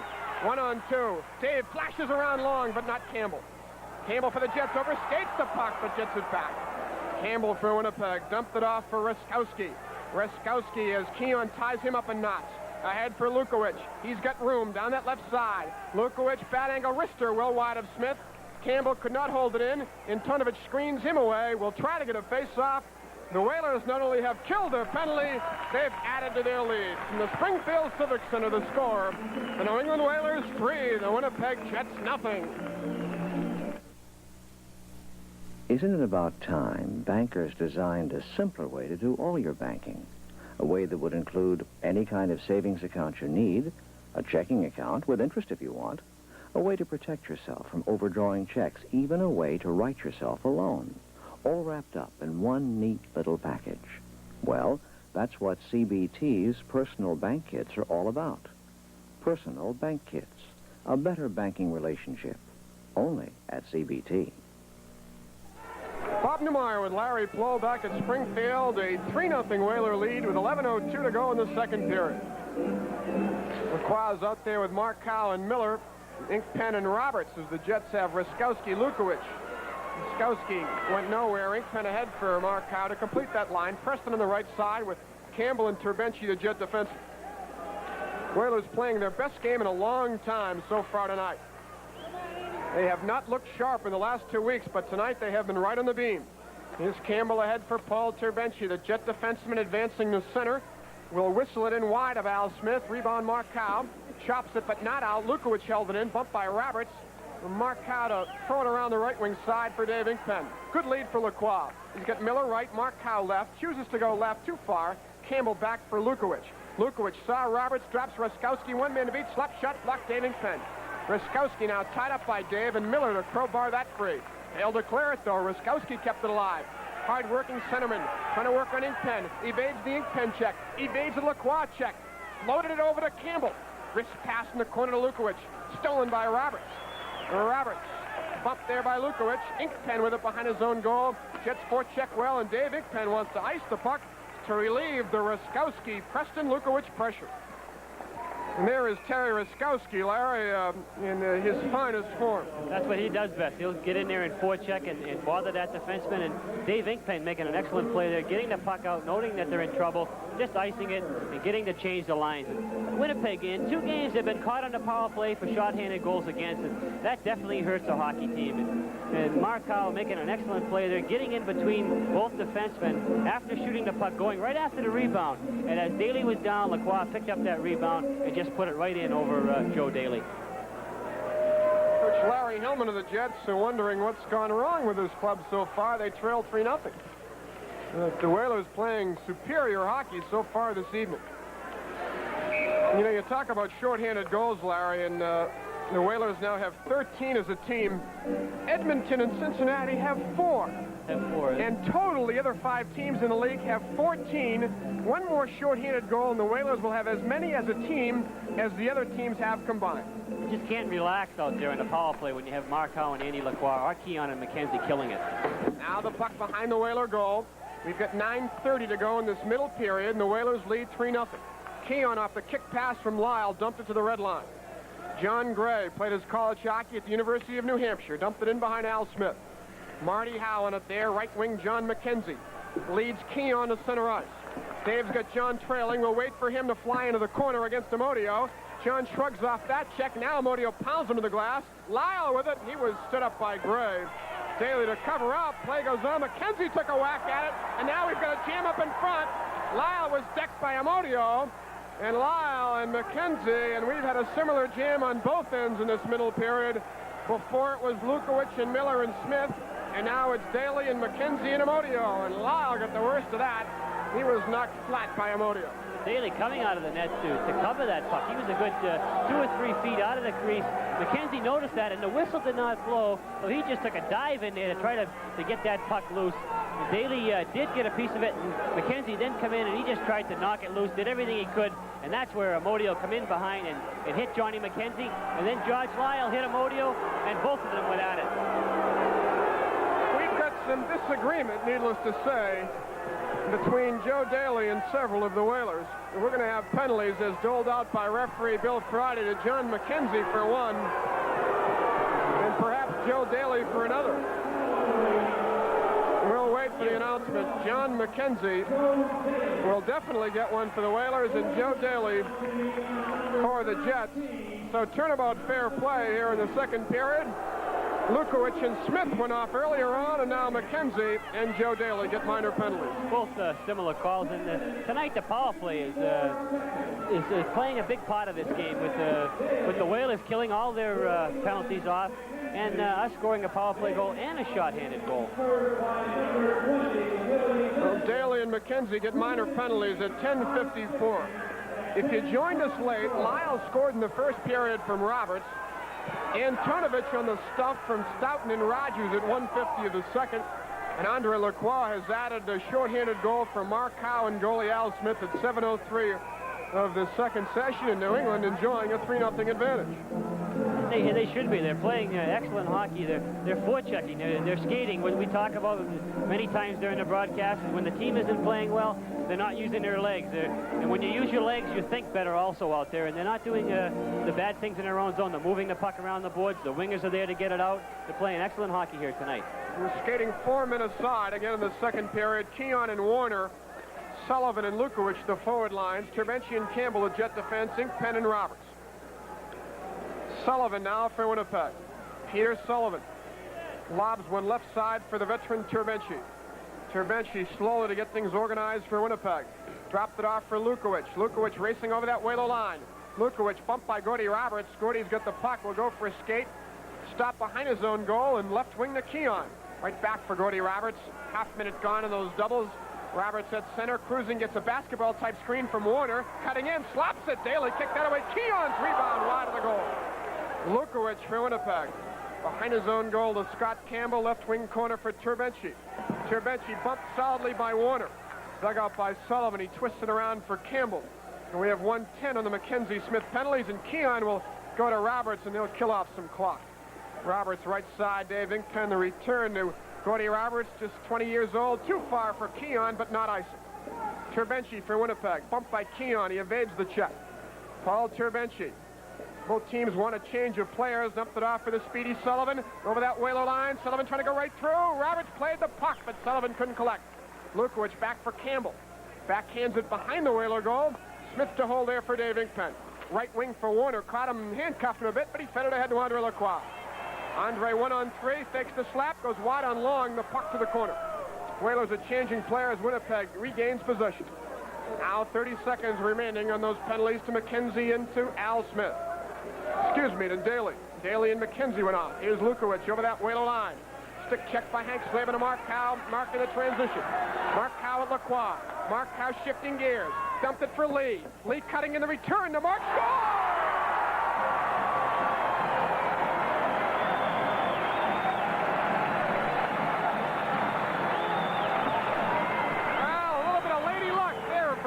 Larry Flo. Well, when you get things going for you like they have tonight, those are the things that help. With Mark Howe going through center ice, getting over the blue line, feeding it to Ricky Lee on his backhand. Ricky Lee picking up and just shooting the puck towards the net. I don't know whether Mark Howe got a piece of it or it hit somebody and just went over Joe Daly's head into the net. Looks like Ricky Lee, nobody touched that puck, but I think maybe one of the Jets got a piece of it and did deflect the puck over Joe Daly down into the net. I don't think there's any doubt about that, Larry, that it hit a Jet. Changed directions, and the Whalers now with a 4-0 lead at 12:45. Lead from Hank Slavin and Mark Howe. And to think 2 weeks ago, the Whalers, if they put up $100 apiece, couldn't purchase a goal. And they get one like that to add to their 3-0 lead. That's the way this game goes. Amodio ahead to Long for Winnipeg. Left side, Lindstrom. He can shoot it. Quickie, and Smith gloved that and holds on. You have to go back to the game the other night, the 8-6 game, where they did score a lot of goals, and that gives them a lot of confidence. This is New England Whalers hockey from the Springfield Civic Center. How many different tastes can you satisfy in downtown Hartford restaurants? Well, when you're on the run, there's dogs, burgers, and fries, gardens of salads, and 1,000 dressings, omelets, steaks, even fish cakes, and later a drink with friends before sitting down to roast rack of lamb and a marvelous wine. Sunday brunch to Wednesday lunch to Saturday night supper. Soft music and candles or the beat of a disco, downtown Hartford restaurants are one great feast after another. Bob Newmeyer with Larry Flo back in Springfield in a 4-0 Whaler lead. Mark Howe giving it a pass, perfect pass to Ricky Lee, and Ricky Lee just directed the puck towards the net on that goal. Not a hard shot, but I think that Winnipeg definitely deflected that puck past Joe Daly. Well, it might have tipped Daly's glove, too, and he might have just blown it himself. Difficult to see. Here's Plum behind his own goal around, stolen by Moffat. Moffat bumped by Marty Howe. It's Gandone to curl it back. Claxon chipped it right to Antonovich. He's out with Stoughton and Rogers. The drop to Mike, back to Antonovich. Getting set for Rogers, cutting it alone, fakes, and he shot it wide. He had a bouncing puck to contend with. But a give and go. Stoughton, right point, Plum, loads up. Quick slap, blocked. Back comes Winnipeg. Gandone ahead for Moffat, 2-on-4. Whalers back checking well. Now for Lezouk. Lezouk wide to the corner, stood up by Plum. Ron controls. Ron for Stoughton, and he just hammers that to Barry Long at center ice. Long disgustedly fires it in wide of Al Smith. 6 minutes to go in the second period. Whalers 4-0. Now Marty Howe ahead for Stoughton, just a tad too far. Long gets it back right to Marty Howe. He'll dump it into the Jet zone. This will be offside on the Whalers. Let's pause 10 seconds for station identification. This is New England Whaler hockey. Where women have to shoot for $500 in cash.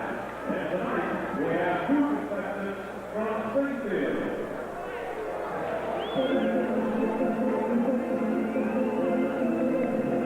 4-0, Whalers have the advantage. They scored a goal in the first period and have added 3 more here in the second. Here's a Mark Howe steal. Once again, that offside as Lacroix tried to duck back, but linesman Foyt said nothing doing, Andre, and let's bring it back outside the Jet line. Whalers doing a lot of skating tonight and not letting Winnipeg get in their zone and forecheck them. They're moving the puck very quick so that they can't get control of that puck in there. Here's Lee banking in behind Joe Daly. Certainly been under the gun here in the second period. Terbenci around for Campbell. Lacroix cleverly anticipated that. Centered it to Mark Howe. Quick shot. It was blocked. Daly to sweep that to the boards. Kent Nielsen and Mark Howe after it. And Kent Nielsen rolled it ahead from Morris Lukowicz. He gave it away to Lee. Right back for Hank Slavin for the Whalers. Hank's lost it to Kent Nielsen, but it twists off his stick into the corner. Lee to cover it and clear safety to Mark Howe. Off his glove to Terbenci. Back to Campbell. Cross-ice Lukowicz in his own line. Right back to Scott Campbell. 5:10 to go second period. 4-0 New England. Campbell to the red line. Campbell poked away nicely by Lee, and Winnipeg must start it all over again. Campbell back for Terbenci. Now back for Campbell. Bumped by Mark Howe. Crowd apparently not content with a 4-goal lead, rhythmically clapping. They want more. Now Terbenci at center. Hammers in behind Al Smith. Crazy bounce, but right to Lee. Lee. Headman's Mark Howe. Tipped it to Lacroix. Play slows down a tad late in the second period. Kent Nielsen with Ruskowski. Good deke on Mark Howe. Too far for Terry. Lee will screen him. Allows Smith to hold it there. Right back for the Whaler captain. Rick Lee for Lacroix. Tough pass to handle. Dropped it off for Mark Howe. Wide open Miller. Great pass, Mark. Miller cutting in. Lost it. And Daly knocked it away. And what a pass that was by Mark Howe. Lacroix stops. Looks right back for Miller, but he can't play it without a hockey stick. He broke his. Campbell ties up Miller. And they're an example of the artistry of Mark Howe. That pass right on the button.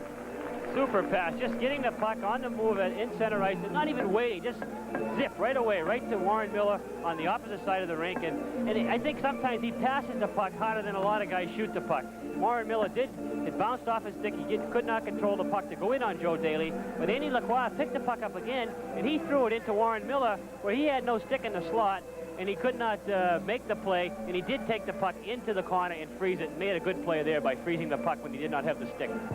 Off the draw, the Jets control. McKinnon rattles it around for Amodio. Lyle's after him. They've been battling all evening long. Now John Gray for Winnipeg. Tied up by Keon, but cleared it ahead for McKinnon at center ice. McKinnon flips one wide of the Whaler goal. 4 minutes to go in the second session. 4-0 Whalers. Now Inkpen tied up by the Jets. Keon and McKenzie elbows Gray to the ice. And the Jets a little hot about that. McKenzie got his elbows right in John Gray's nostrils. Now McKinnon for Winnipeg to Amodio. Mike skates to center, dumps in wide of Whaler goalie Al Smith. They call Winnipeg in the offside. Johnny McKenzie doing up to some of his little tricks there by taking John Gray out very aggressively along the boards and possibly getting his elbow up a little high, but no call on that at all. I know one thing, John Gray will think twice the next time he goes into the boards. 3:41 left in his second period, a 4-0 Whaler lead.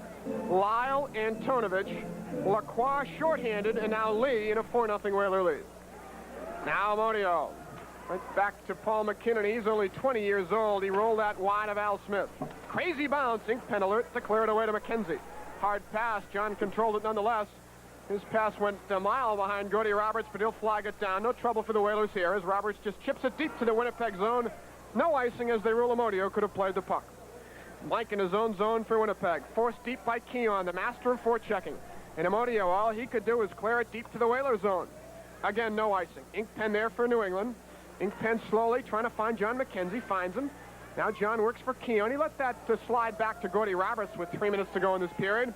Roberts on Sullivan for Lyle. It rolls behind goalie Daly. Sweeping around for Gray. McRae kicks it back for McKinnon. Paul McKinnon for the Jets, ahead for Preston. Preston center ice 2-on-3, a long shot. Smith on the juggle made the save for Gordy Roberts. Roberts slings it ahead for Lyle. Lyle's tip for Rogers, right back for George, 1-on-5 over that Jet line, and just dumped it in behind Daly. Stoughton hustling there. Stoughton trying to find a point man, tied up by Long and by Ruskowski, and play is called. Second period action will continue from Springfield in just a moment. I've got a nice business, but I'm no whiz at financial planning. Fortunately, my Connecticut General representative is. He sure comes through for me. Coming through for you. That's what CG people do. My company needs an insurance representative as professional as our lawyer, tax advisor, and accountant. And Connecticut General always comes through. Coming through for you. That's what CG people do. Call us. We'll come through for you, too. This is Bob Newmeyer along with Larry Blow back in Springfield. 2:28 to go, second period, and the Whalers enjoying a 4-0 lead. Larry, I must say that I think this is the finest game the Whalers have played since early December. I think it is. They're playing very heads-up hockey. They're all thinking out there. Well, they're skating, and that usually is the name of the game. You can even notice it in the Jet attacks, the way they're back-checking 3 and 4 men abreast. Ruskowski tips it over to Moffat, and that's the Winnipeg Jet offside. Because once again, that time Moffat preceded the puck over the attacking blue line, and in order to be an onside play, the puck must always go over that blue line ahead of the player, and that time Lyle Moffat was ahead of that play offside. 2 minutes to go in the second period. It's important for the Whalers to make the good play in their own zone and get the puck out and not give Winnipeg any good chances. Long's chip shot from center wide of Smith. Marty Howe to bank to Antonovich. He's got Rogers flying. Great pass. One man to beat. The slap. Wide of the goal. Rebound. Plum will try to hold in. Could not. And here's Stoughton, who's been back checking ferociously tonight. Helped out Marty Howe. His pass went behind Antonovich. Mike lost his stick for the moment. Marty Howe lost it. Ruskowski after it. Good move on Marty. Trying to beat Stoughton. Back Claxon shot. Tip. Loose puck. Cleared Rogers. Rogers with Antonovich and Stoughton. They're on their off wing. Stoughton cutting in, getting set. He was spun back by Ruskowski beautifully. To Claxon with Doug Hicks. To Hicks, the Jet rookie. Good move on Plum and also on Marty Howe, but he was able to knock it away. 1.5 minutes to go, second period. Lyle Moffat pinballs that in behind Al Smith. Marty Howe first on it. Antonovich screams for the pass, gets it at center. Cross ice feed Rogers. He'll dance into the corner ahead of Turbenchi. Trying to center it there. Turbenchi ties him up. Stoughton dug it out, nearly put it in from an impossible angle, but Daly held it against the side of the goal. Mike Antonovich getting the puck along the boards there in his own zone and just waiting a second. He saw Mike Rogers going through center ice. All he does is wait a second, then he just kind of slid the puck by the defenseman where Mike Rogers skated into it. Very fine pass for Mike to skate into and pick up and move into the Winnipeg zone. We have 1:13 to play in the middle period. Listen, hockey, for new viewers, there are 3 20-minute periods.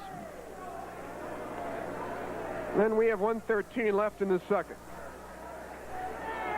This is where New England, you can't give Winnipeg a chance because you don't want them to go back into the room, in the dressing room, between the second and third period, and by scoring a goal, thinking that they have some momentum for the third period. So you've got to make sure you just get the puck out and get through this period with only 1 minute left. Obviously, Larry, you're a great believer that hockey is a very psychological game. Like you take a game like tonight, they're skating so well, but they're using their heads out there, and I think your mind it makes so much difference when you're skating and your mind works also. Here's Turbenchi behind his own goal, around for Nilsson. Lee to knock it back to Mark Howe. Quick shot wide of the goal. Now Campbell back, and we have exactly 1 minute to play in this middle period. 4-0 New England. They have been in control. Turbenchi dumped it off for Sullivan, back to Turbenchi. Jets trying to organize an 11th hour attack here in the second period. Now Campbell's chip for Nilsson to Lukowicz. Back for Campbell to Nilsson. Short passing here. Hanksley been blocked. It cleared it, not out. Nilsson held it in. Stopped by Mark Howe to Lacroix. 3-on-2, 4-on-2. Andre over the line. Curled it from Miller. Miller getting set. Miller for Mark Howe. Stolen by Nilsson. That was not an effective 4-on-2 for the Whalers. Now it's Lukowicz. Back for Turbenchi. Terbenci cross ice for Campbell. 20 seconds in this period. Campbell want to work over the Whaler line. Lee held him and spun him around a bit, and his backhander wide of the goal. No penalty call. Sullivan hit the side of the net with his try. We've got 10 seconds left. Andre Lacroix, behind his own goal, will try and stick handle out the 5 seconds remaining in this period. He's going to dump it out, and that'll do it. And so the score at the end of the second period is the New England Whalers 4 and the Winnipeg Jets nothing.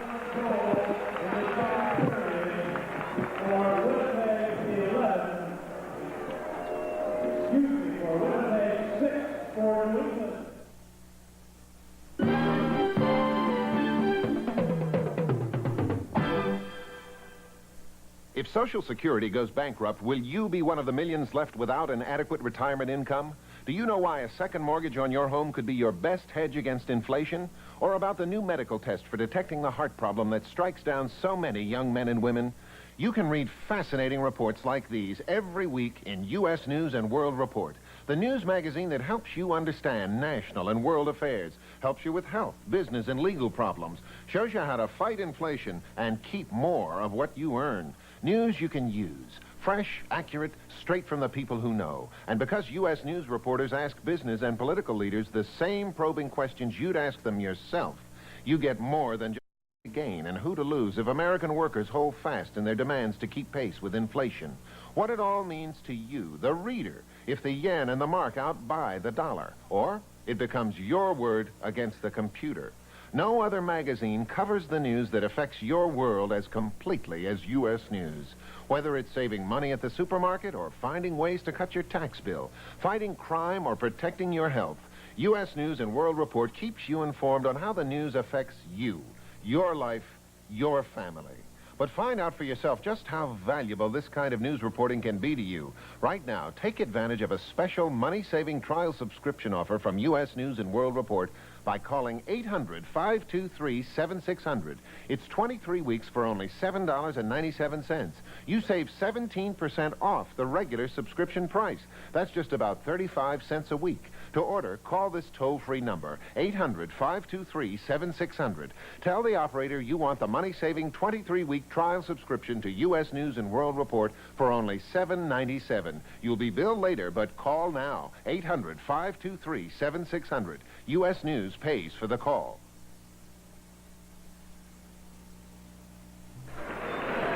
Bob Newmeyer back at the Springfield Civic Center at the end of 2 periods with the Whalers hold a 4-0 lead.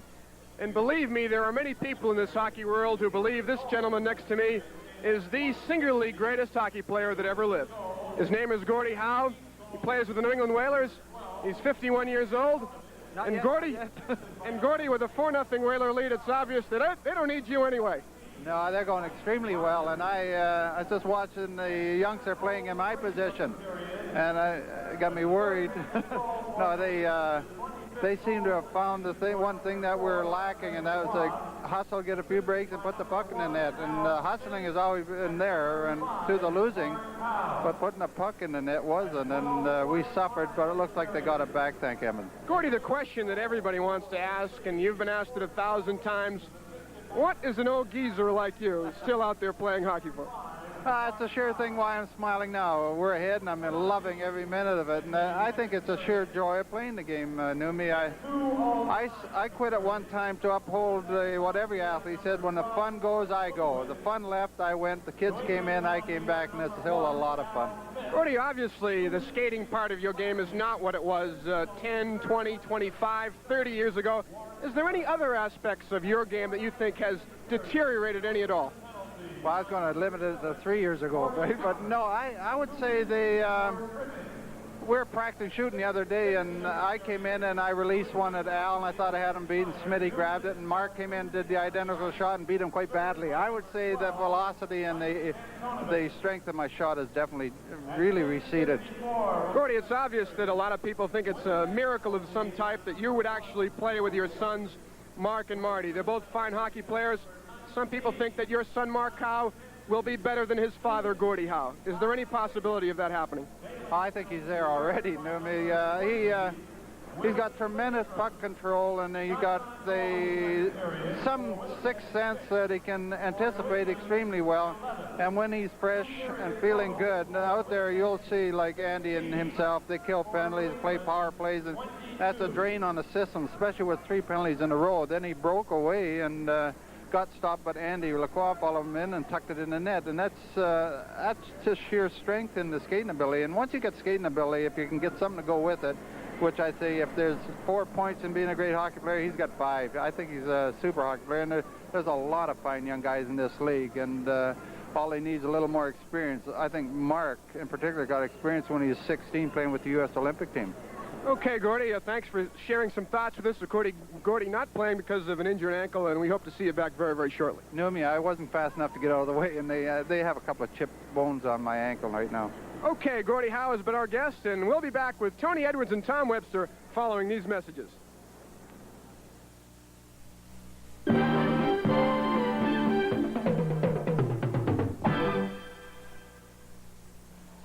Hello, I'm Roger Staubach, bill payer. Marianne, I'm taking Jeff. Great. Let's go, Jeff. One bill we know we're going to reduce is our heating bill, thanks to our year-round one heat pump air conditioner from Carrier. It really will save us money on heat. And it will also give efficient cooling during the summer. Year-round help, just what a bill payer needs. Order now and get a $100 rebate from your participating Carrier dealer. He's in the yellow pages. Listen to the sounds of Connecticut, a state firmly anchored in the heritage of the past, a state on the threshold of the future. From insurance to submarines and innovative people, proud to be a step ahead of the rest. There's one bank that symbolizes the spirit of Connecticut, Colonial Bank. Look for our bell ringer sign at more than 60 locations throughout the state. It will show you the way to Connecticut's best banking. Connecticut Banks at the sign of the bell ringer. January 18th, 1978. Think of it as a date of rebirth rather than disaster, because the new Civic Center Coliseum is scheduled to open early in 1980. A new proven structural system has been developed for the roof. The seating capacity has been increased to 14,500 for hockey and over 16,500 for stage events. There'll be a new scoreboard system, sophisticated lighting and sound facilities, 4 times as much concession space as before, expanded restroom facilities, wider aisles with handrails, greatly improved considerations for the handicapped. And don't forget, the Civic Center shops and eating places in the same complex. January 18th, 1978 did not herald disaster. It heralded a magnificent renaissance. Bigger, better, and safer. The new Civic Center Coliseum rejoins the beat of downtown Hartford early in 1980. Watch for it. Tony Edwards and Tom Webster back here in the Channel 30 studios. The score, Winnipeg, 0, the Whalers 4. Tom, the Whalers exploded for 3 goals in the second period. What happened in that second period? Well, what happened is that they're just doing their check. Here's George Lyle going around the net and using the net as an extra man, but Daly was able to get across and stop it. But here's what happens when you do it correctly. Antonovich is going to be coming around the net. He's going to catch Daly out of position, down and out. The defenseman can't get across soon enough, and bingo, it's into the net. Antonovich happy as ever, great effort. Mark Howe shooting from outside and Lacroix following it in and scoring beautiful goal. Got a nice shot of the whale there. Got a highlight with Rick Lee coming up here. Rick took an off-balance shot. Strange shot for him. Well, sure, Ricky Lee probably couldn't break a pane of glass with his shot, but as it ended up, he shoots the puck, and the puck is on the net. The goaltender has to make a save, and he misjudged it. Using a multi-lie stick that he says has been helping improving his shot, but we tease him that if you could be standing probably at Cape Cod and shooting in the ocean, you'd probably miss it. Okay, the Winnipeg Jets, they do not look like the Jets that we have seen before. What's the problem with them? Well, Winnipeg is a very explosive team, and, you know, we're leading 4-0, but a lot can happen. They are noted for their offensive punch. And so right now, if we keep checking the way that we are, we're not letting them get started in their own end and setting up in our end. The defense and the wingers are doing a great job, and Al Smith, when anything's coming his way, he's stopping it, he's freezing it. Advantage? I would have said they probably did a little while ago, Tony, until we probably won 8-6 the other night, but like I said before, we're up 4 goals, and they got to catch us because they're trailing in. We just keep on doing the same thing that's been successful for us for the first 2 periods. There's just no way that they can. Okay, a week ago, the Whalers looked like they were on their last leg. They beat Winnipeg 8-6 the other night. Tonight they look like ABCO Cup winners. What's the difference? Oh, gee, I wish I knew. You know, you wonder to yourself at times, what am I doing wrong or what am I doing right? And I hope I can keep it going. But you must remember that, heck, the Yankees were 14 games out and they kept plugging away and they ended up winning. We got to be thinking probably right now, talking to Gordy this afternoon, he says he was feeling like he was getting his legs because, you know, he switched from center ice over to right wing. And Gordy, right now...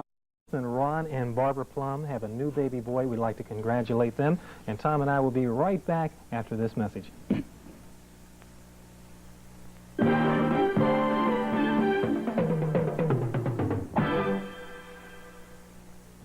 Almost every week free the year in sports. Plus, Sports Illustrated for our money-saving basic subscription price of only 49 cents an issue compared to our $1.25 cover price. So you'll receive 34 issues for only $16.77. Just call this toll-free number, 800-621-8200. But call now to be sure to receive free the year in sports. They get the best of all the sports. But we also have David Rosencrantz, though I wish we didn't, and Gene Dean, the dancing machine, who I'm glad we do. And we have celebrity judges like Pearl Bailey and Jamie Farr and J.P. Morgan. It's the best gong show you ever saw. Please watch. If you don't, a wart will grow on your puppet. Take him now. Tuesday, 7:50.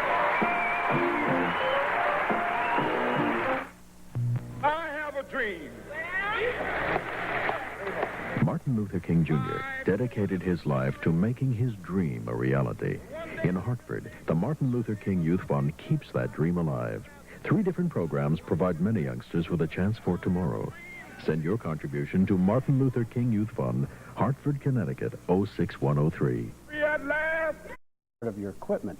But, you know, it's fun to be a goaltender because I started out, but yet you have to be awful crazy. You have to be built of a different personality. And myself, I wouldn't want to stand in the net and see a puck coming at me 100 miles an hour. I'd be for Larry Plow and Bob Newmeyer.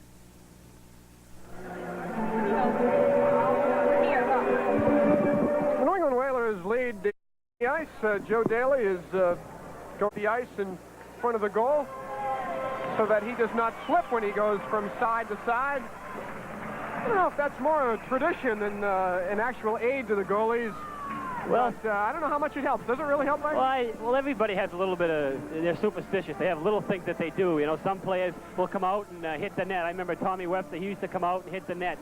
And other players do that. And a goalie might come out and, you know, clean his crease up, scrape the ice a certain way. Maybe you start from the left, go to the right, or start from the right and go back to the left. They'll do certain types of things that'll make them feel more comfortable when they do get on the ice. And the thing of it is, if they don't do it, that mentally that might hurt them. It's a crazy game. It has. As we start the third period, teams will play 5 aside. Whalers with a 4-0 lead. Obviously, they have enough goals to win, Larry Plow. It's just play a solid 2-way period. They keep playing the same way they have been. They've been forechecking with 2 guys and 1 guy back to help the defense. Rogers, Antonovich, Stout, and Marty Howe and Plum on the ice for the men of Bill Dineen, Lezouk, Gandone, Moffat with Amodio and McKinnon as they lob it into the Whaler zone. Marty Howe around the boards to Antonovich, squeezed there by Gandone, and he ties it up for a face-off. Winnipeg is definitely going to come out and try to force the play and get themselves back in the game. They've got to get a goal within the first 4 or 5 minutes of the game to get some momentum for themselves. Best save was off Ruskowski in the second period. Lezouk with a loose puck, cutting right in. His shot was blocked by Plum. Stoughton failed to clear it. Amodio kept it alive. Crisscross, and they go offside. What a play that was by Al Smith. Moffat was left wide open in front. Lyle Moffat wide open in front of the net, and Al Smith noticing this, not waiting for Moffat to get control of the puck. He went right out at him and made him so that he could not get the puck and get control of it and turn around and take a shot at him. He forced the play, and that's what he's been doing tonight. When Al Smith plays well, he's going to come out and challenge that shooter with the puck. Excellent competitor. 49 seconds have been played in this third period. Whalers with a 4-0 lead. Now it's Preston to roll it in behind the Whaler goal. Al holds there for Gordy Roberts. try the left side, pass to Keon, good right wing feed. McKenzie with Lyle, 2-on-2. To George, back to John, looks for help. Finds the trailing Inkpen. Inkpen, a bobbling puck, could not hold it in. Dave will work back to his own line. Lyle clears the attacking zone. Roberts will try to find George, led him much too deep into the Jet zone. Claxon there up the boards for Rich Preston. Preston flashes cross ice. Gray, rink wide. Sullivan, one man to beat Inkpen. Sullivan, shot, score! Peter Sullivan, that was a screen drive. He set up Inkpen. Smith never saw it, and the Jets are on the board. Peter Sullivan getting a rink-wide pass, picking it up, skating over the blue line, making a little move. As he moved, he got close to the defenseman. When he got close, he took a little inside-out move with the puck and shot it right between the defenseman's legs. Al Smith definitely screened on that play. It was not a hard shot, but it was right on the corner, and Winnipeg for their first goal. And a very important goal for them. That'll give them some momentum. Sullivan's 27th of the year at 123 from Claxon and Gray. So a 4-1 Whaler advantage. And that was a great example of a screen shot from Peter Sullivan. Here's long, quickly to Gray, one man to beat, cut in a shot, and Smith came up with a glove that time. And all of a sudden, the Whalers opening the gates a bit defensively. With a score, New England 4, Winnipeg 1. Whalers hockey will continue in just a moment.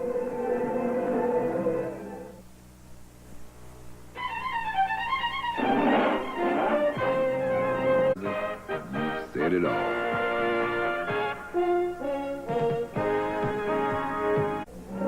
Peter Sullivan using the defenseman as a screen very neatly there, shooting the puck right between his legs, and that's a hard shot for the goaltender to see. It's in the circle. Roberts trying to work it out. Evades Gray to the red line. Roberts pinballs that. McKenzie racing after it. Daly beat him to it. Around for Gray. Good lead for Preston in his skates, though. Whalers try to keep it alive. They do. Keon tipped it over to John McKenzie on the left wing side. Good pass, Inkpen. Wrist shot. Wide. It's up into the back of the net, into the mesh. And that was quite a blind pass by Pye McKenzie, finding the trailing Dave Inkpen. Johnny McKenzie throwing that puck right along the blue line to Dave Inkpen on a backhand pass, something you don't see that often. Played here in the third period. So don't pencil this into the W column yet. There's plenty of hockey left. Lacroix's roller stopped by Campbell. Hank Slavin at center must wait for Miller, but he didn't wait long enough, and the Whalers are called on the offside.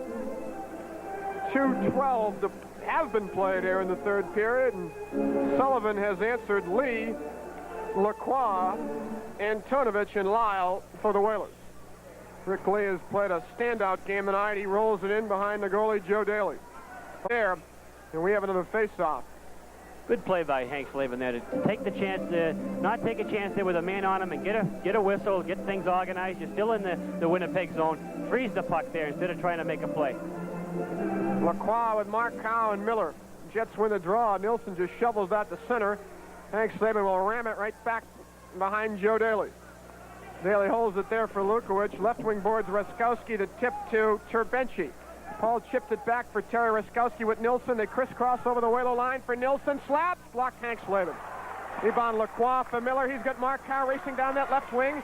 The pass to Mark. They've got Hank Slavin trailing. Instead he goes to Miller. To Hank Slavin. Nilsson broke it up with some nifty defensive play. Ahead for Terry Raskowski. Center ice. Trying to go wide on Lee.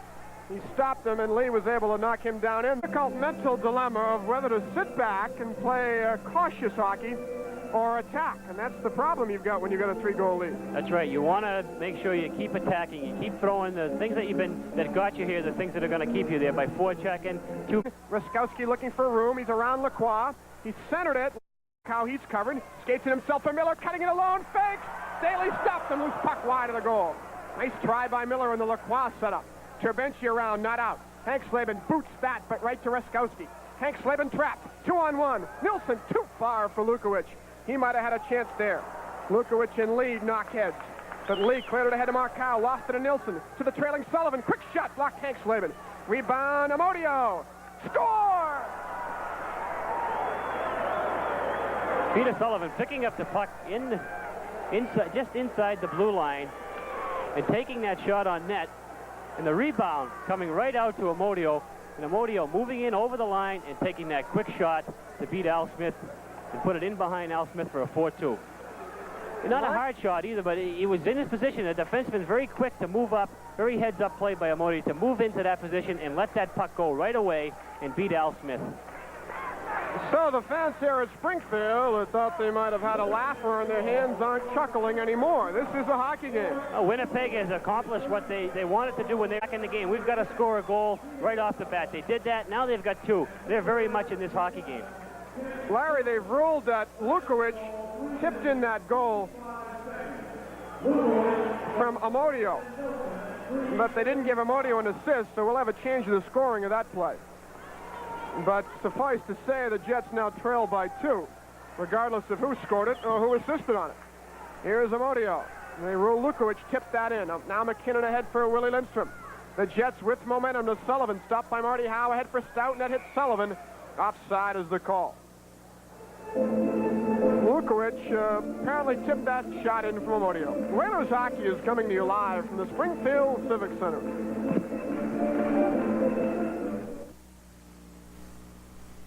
The new pension laws were driving me crazy, so I called the Connecticut General people. And did they come through for me?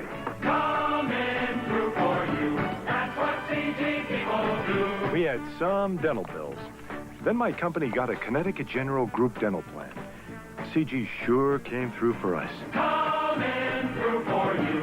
That's what CG people do. Call us. We'll come through for you, too. Bob Newmeyer and Larry Plow from the Springfield Civic Center with the Whalers, who once led 4-0, are trying to hang on. They now lead 4-2 in 15 minutes and 35 seconds to play in the game. Marty Howe behind his own goal. Ahead for Mike Rogers, the bearded one, to the Winnipeg line. Rolls it in behind Joe Daly. Holds it there for Amodio. Stoughton stepped into him. Marty Howe in there deep, trying to keep the puck alive, and Bill Friday says that play was tied up by Stout and Amodio, and Mike Rogers is Mike Amodio bumped by McKenzie, and little symptoms here that the Whalers are playing a bit too cautiously, Larry. When you see them trying to pin that puck, it's generally a sign that they're trying to play it maybe a little bit too tight to the vest. Well, when you're in the Winnipeg zone, you're trying to force the play there, and sometimes it is a good idea to just keep the game pace slowed down and not let Winnipeg get going by freezing the puck like that and keep themselves in the hockey game. Here's McKenzie to Roberts, the wrist shot. Daly kicked that off the glass into the crowd. 15:05 to go. Joe Daly, 35 years old. He's an original WHA player in NHL. He played with Pittsburgh, Buffalo, and Detroit. This year he's had some injury problems. He's only had 12 decisions so far and a 4.20 goals against average. Keon against Sullivan to the left of Daly. Sullivan won that draw. Keon to chase it down in the corner, center it, but right to Claxton, and he just fired it to the red line. Gordy Roberts for New England. Cross ice to Dave Inkpen. Inkpen at center, carves in on Daly. Easy glove for Claxton. Claxton around the boards for Gray. Inkpen held it in. Shot. Daly made a spectacular glove save. Dave Inkpen picking that puck up and shooting it quickly, and Joe Daly making the stop. With a score, New England 4, Winnipeg 2. Let's pause for this message. I'd just like to say a word about the cost of checking. Say, if you're fed up with the cost of checking, you really should know about it. It costs you a cent if you keep $500 in your account. And all the while, your money is earning a big 5%, compounded continuously. 5%? Yes. I'd just like to say a word about checking. Mechanics? Mechanics. Now checking earns 5% interest at Mechanics Savings Bank. Well, perhaps you might be scoring along with us, and Mike Amodio did indeed get credit for that second Winnipeg goal from Sullivan and Lukowicz at 3:55. 4-2, Whaler advantage. Long in the corner for Claxton. Claxton just chipped that ahead for Moffett. Back for Claxton. Stepped into Antonovich, and Moffett rattles it in. Marty Howe with it for New England. He's got Stoughton busting. Good pass. 3-on-2 now. Stoughton to Rogers with Antonovich. Over the line. Mike open. The pass and escape to Stoughton. And it was broken up by the back-checking Gandone. That passing play was just a bit off, but they set it up well over the jet line. Marty Howe, a high lob. Daly had to go out and pluck that away for Claxton. Claxton for the Jets. Up the board. Stopped by Antonovich. In the middle of Rogers, but he had his stick behind him, and Moffett starts back to Lezouk. He'll chip it in wide of Al Smith. Marty Howe takes a bump with Lukowicz, and Antonovich ices the puck. And when teams are at equal strength, you cannot shoot the puck from behind the red center line all the way up the ice. Of course, if you do it while you're on the power play, that also could be icing. But again, Larry, just a little bit of a glimpse at some possible overcautious New England play. Gandon made a very good defensive play there, getting back in that two. He got himself back into play to intercept that pass when Antonovich was trying to throw it in front to the other side to Blaine Stout. 13:47 remaining in the game. Ruskowski and Lacroix face. Ruskowski to Nilsson. Quick shot wide of the goal. Rebound Hank Slavin. That was very dangerous. Hank Slavin too far for Miller. Terbenci's pass went to Lacroix to Miller with Hank Slavin rushing. Warren in the middle. A slap.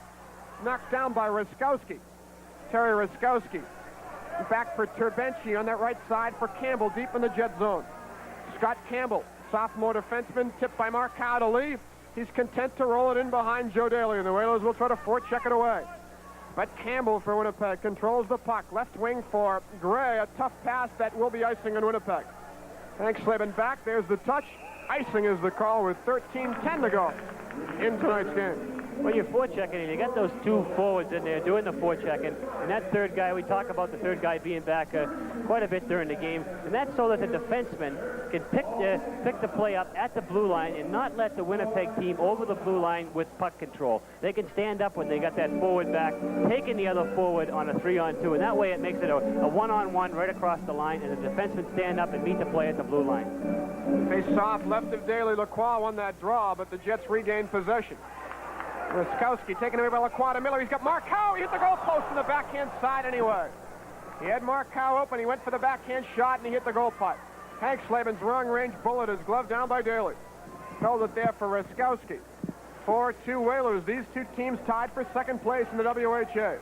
4 points behind Quebec. They're playing Birmingham tonight. Now it's Lukowicz over that Whaler line. Dropped it for Terbenci. Shot. Blocked Hank Slavin. Hank Slavin in his own zone, up for Lacroix. Lacroix trying to clear it out. He couldn't do it. Hank Slavin tries to punch it out. He couldn't do it. Nilsson's bomb hit the side of the net of the goal post. Whalers a little sloppy in their own end. Lacroix to Mark Howe.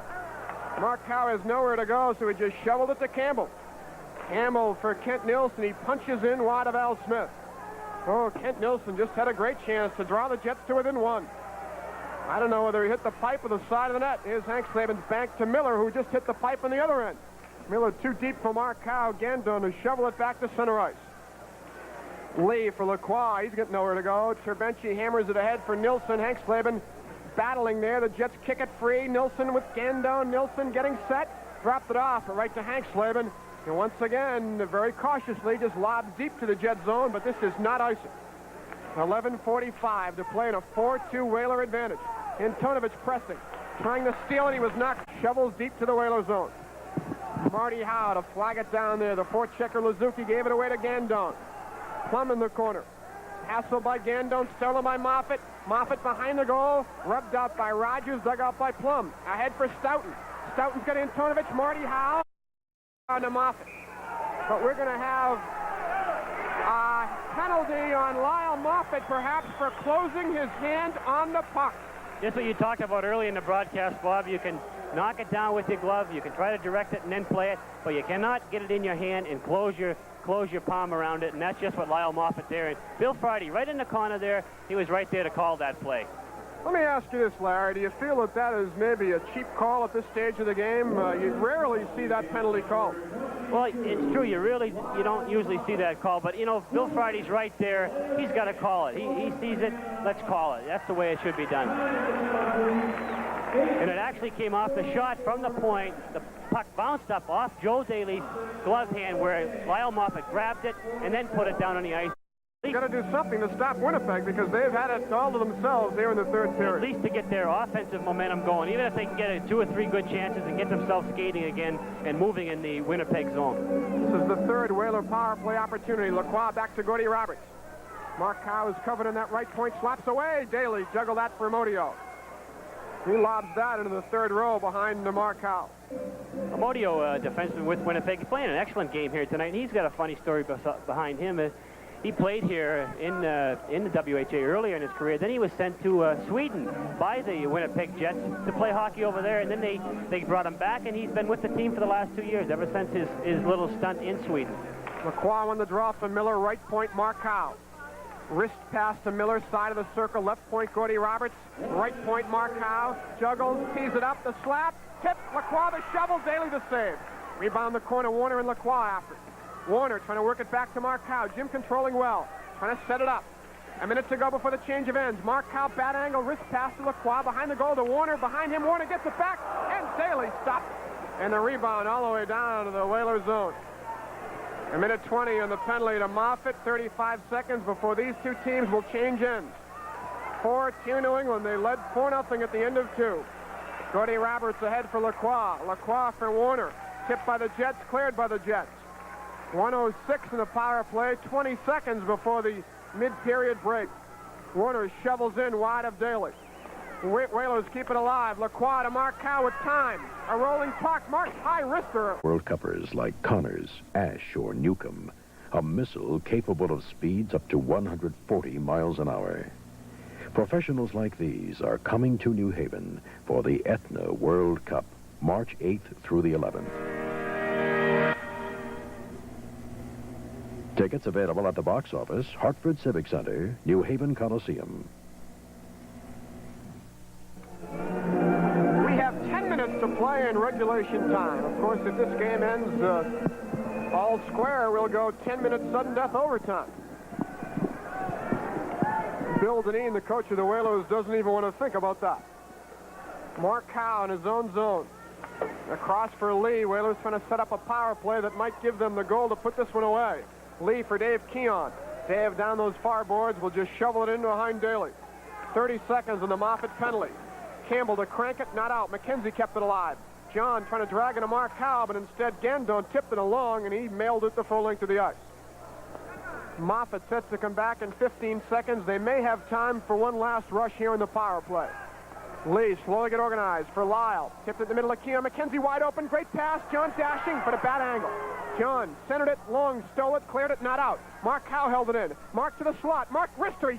Mark Howe in his own zone. Rattles it around for Lyle. Lezouk kept it alive, but Lee will skate. Ahead for Andre Lacroix. Bumped by Terbenci. Andre works to Lee. 2 men to beat. Got Miller with him now. Lee stops, spins, drilled by Raskowski. Holds that puck there and fires it in wide of Daly. Terbenci for Winnipeg. Right side to Raskowski to Lindstrom breaking. Now Raskowski for Winnipeg. Raskowski hit Lacroix. The puck rolls to center. As Terbenci had a chance for Winnipeg. Good hockey game tonight. Whalers with a 2-goal lead.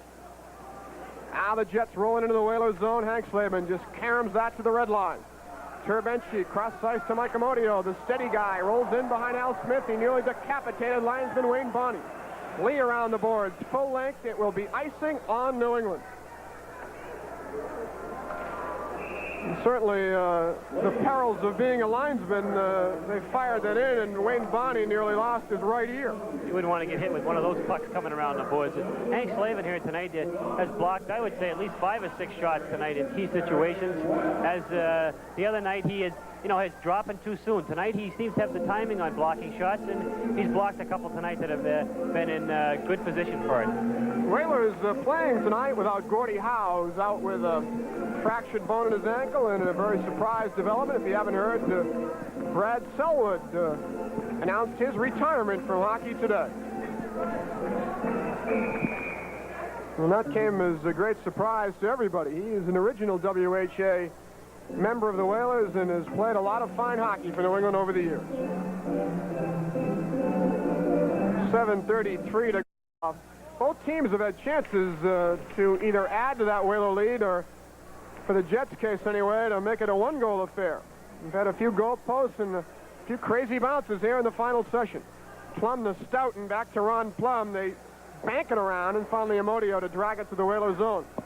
But New England, anyway, has seemed to be able to stem the Winnipeg momentum that was so obvious early on in the third period. They've played it an even keel for the last 6 minutes, and the Whalers will gladly keep that up for the balanced 7 minutes of the game. Now Amodio at his own line for Winnipeg. Cross ice to Long. He sends it too far, and Plum controls for New England. to Stoughton on that right side. He has rolled it to Amodio. Amodio for Winnipeg. Had trouble with Stoughton. He knocked him down. Hicks gave it away to Antonovich. One-on-one against Long. Mike trying to go wide on Barry. Spins, and he safely rolls it behind Daly for Long. Positional pass for Glenn Hicks. Hicks, the rookie, out of Flin Flon. Rink wide pass to Lindstrom, stolen by Antonovich. 6:30 to play in regulation time. Now it's Kent Nilsson for Winnipeg. Kent starts it back, center ice. Left wing for Long. Long to that Whaler corner, dropped it back for Kent. His shot fluttered in on Smith, and he dropped it off for Rogers. Round the boards to Antonovich. Mike trying to bunt it out of the zone and does so. Back to retrieve is Hicks. Hicks for Sullivan to Gray. Stopped by Marty Howe. 6:05 to go. Marty for Keon. He's clearly offside. They've jumped the gun, obviously. A good 15 feet offside. Marty Howe trying to get that pass to him. This is New England Whaler hockey from the Springfield Civic Center. What's that there, pal? Oh, Harry, it's Stanley garage door opener. I'm going to do it myself. You? The Stanley garage door opener is made to install yourself. Everything is in the box. Need any help, pal? The directions are clear and simple, and it only takes about 4 hours. Are you sure you don't need any help? The do-it-yourself garage door opener from Stanley, the do-it-yourself company. We want to help you there, pal. That's right. Now available at Bradley's and Caldor stores. This is Bob Newmeyer with Larry Flo of the Springfield Civic Center. Precisely 6 minutes to play in tonight's game. The Whalers nursing a 4-2 lead. They've played supremely well, especially in the first 2 periods, and are trying to hold off a Winnipeg late charge. Sullivan dumps in on Al Smith. He makes the 6th save. Gray, the rebound, overskates it. McKenzie trying to tie it up, and John Gray went crashing into those right-wing boards, but apparently is okay. And Larry, I'm amazed more guys don't get hurt that way, because 4 or 5 times a game, generally a player will lose his skates and go crashing into those back or side boards. A lot of times the way it looks is not as bad as it looks. And he did go into the boards there. He lost his footing, and when he hit his skates first, and which did kind of control the bounce for him. Here's Campbell teeing one up. It was blocked by Lyle to Keon. Back for George, who's played a stout game tonight. He lobs in wide of Daly. 5:30 to go. Can the Whalers hang on and creep ahead of Winnipeg into second place? Terbenchi's lead for Preston. Had to wait for it, but backhands it in wide of Al Smith. Gray after it with Keon. Gray centered it. Inkpen cleared it. It rolls to the Jet zone. It will not be icing. Daly out to wing it ahead for Sullivan, but that's a 2-line offside pass, whether it comes off the stick of a defenseman or a goalie, as it was in that case. One thing tonight that with 5 minutes to go in the game, the Whalers in control. They don't need any goals to win.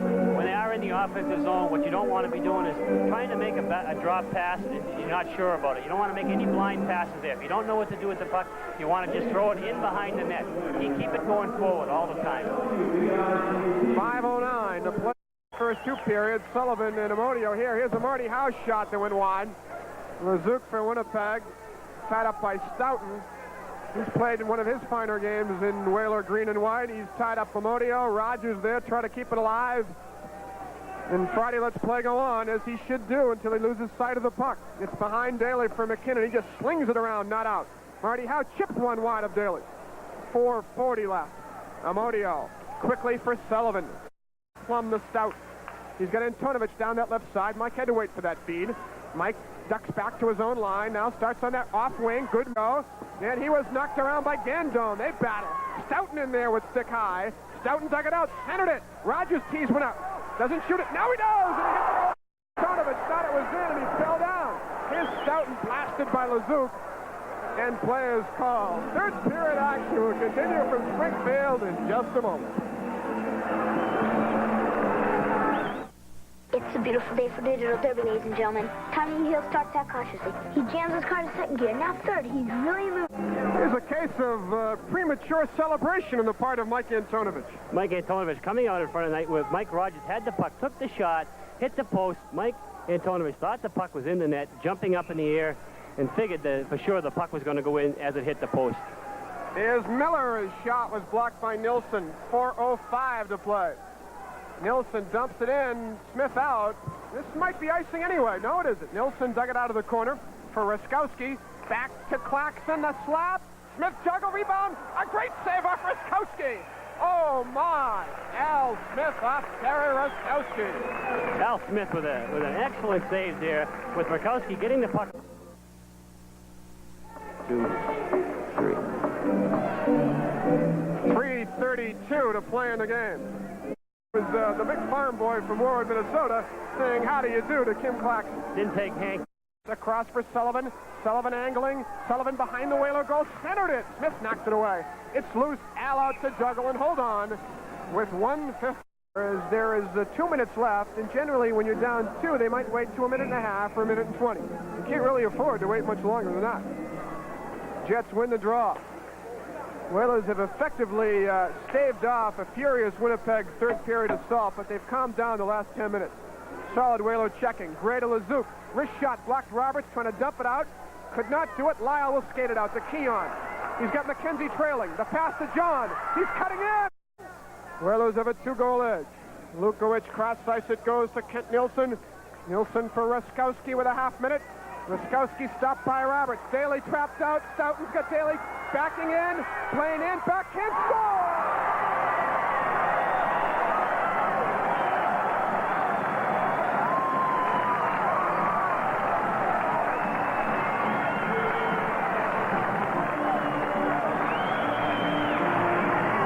Been pressing the last 4 or 5 minutes, have taken control of the game. Blaine Stoughton picking up a puck at center ice. Joe Daly trying desperately to get out of the net to get that extra attacker for Winnipeg. Stoughton picks up the puck, skates in, deeks to the strike. He's going to come towards the middle and just flips it up over Daly as he fell to the ice to go to the other side of the net. Excellent play by Blaine Stoughton. So the Whalers have this one in the vault, 5-2. And second place as well. 4-point game tonight. Here's Claxton, fly cast one wide of Al Smith, chased down by Marty Howe. And what do we have here? Icing called in Winnipeg. 17 seconds left, and the Whalers second place in the WHA. Taste leads the way.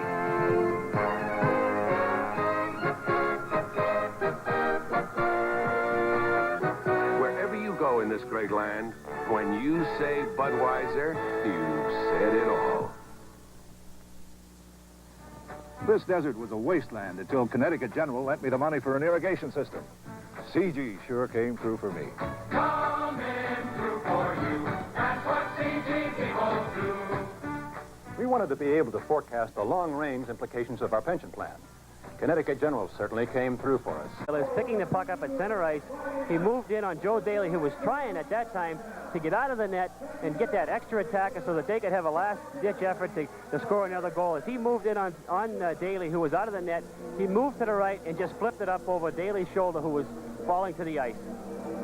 So, a good night for the Whalers here tonight. They move back into second place in the World Hockey Association with a 5-2 win over the Winnipeg Jets tonight. They did it with a solid two-way game in the first 2 periods. They took a 4-0 lead. Winnipeg rallied early in the third period, but the Whalers were able to stave off that charge and win it by a score of 5-2. Goal scorers here tonight for the Whalers, Lyle, Antonovich, Lacroix shorthanded, Wrigley, and finally Blaine Stoughton, while the Jets, Peter Sullivan and Mike Amodio scored. To make it 4-2, it was tense for a few minutes, but the Whalers were able to pull it out. Shots on goal tonight, the Whalers outshot the Jets by a score of 37-23. The 3 stars tonight, number 1, Rick Lee of the Whalers. Number 2 went to Andre Lacroix. And number 3, Alan Hankslavin. Larry, I've enjoyed it very much. A good hockey game tonight. Thanks for your comments this evening. Thank you. Excellent hockey game. Speaking for Larry Flo, this is Bob Newmar saying so long from the Springfield Civic Center. The final 2. We got You have been watching live from the Springfield Civic Center. The New England Whalers battle the Winnipeg Jets. Tonight's game was brought to you in part by Aetna Life and Casualty Insurance Company, and by the Stanley Works, and by Budweiser, the king of beers. When you say Budweiser, you've said it all. And by Connecticut General Insurance Corporation, coming through for you. That's what CG people do.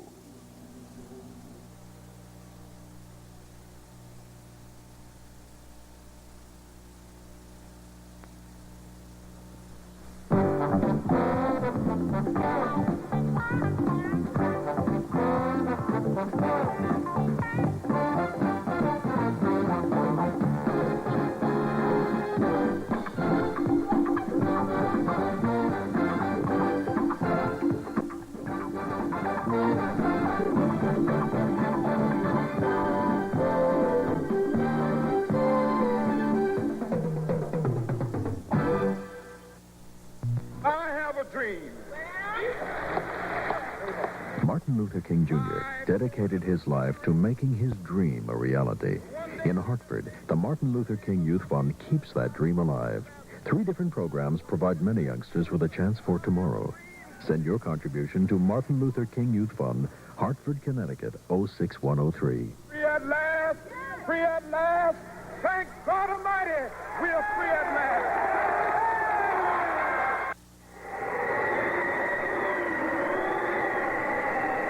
Except for emergencies, motorists should stay off the road. Hear that, Joe? Extremely hazardous. He said except for emergency. I can make it. Stop worrying.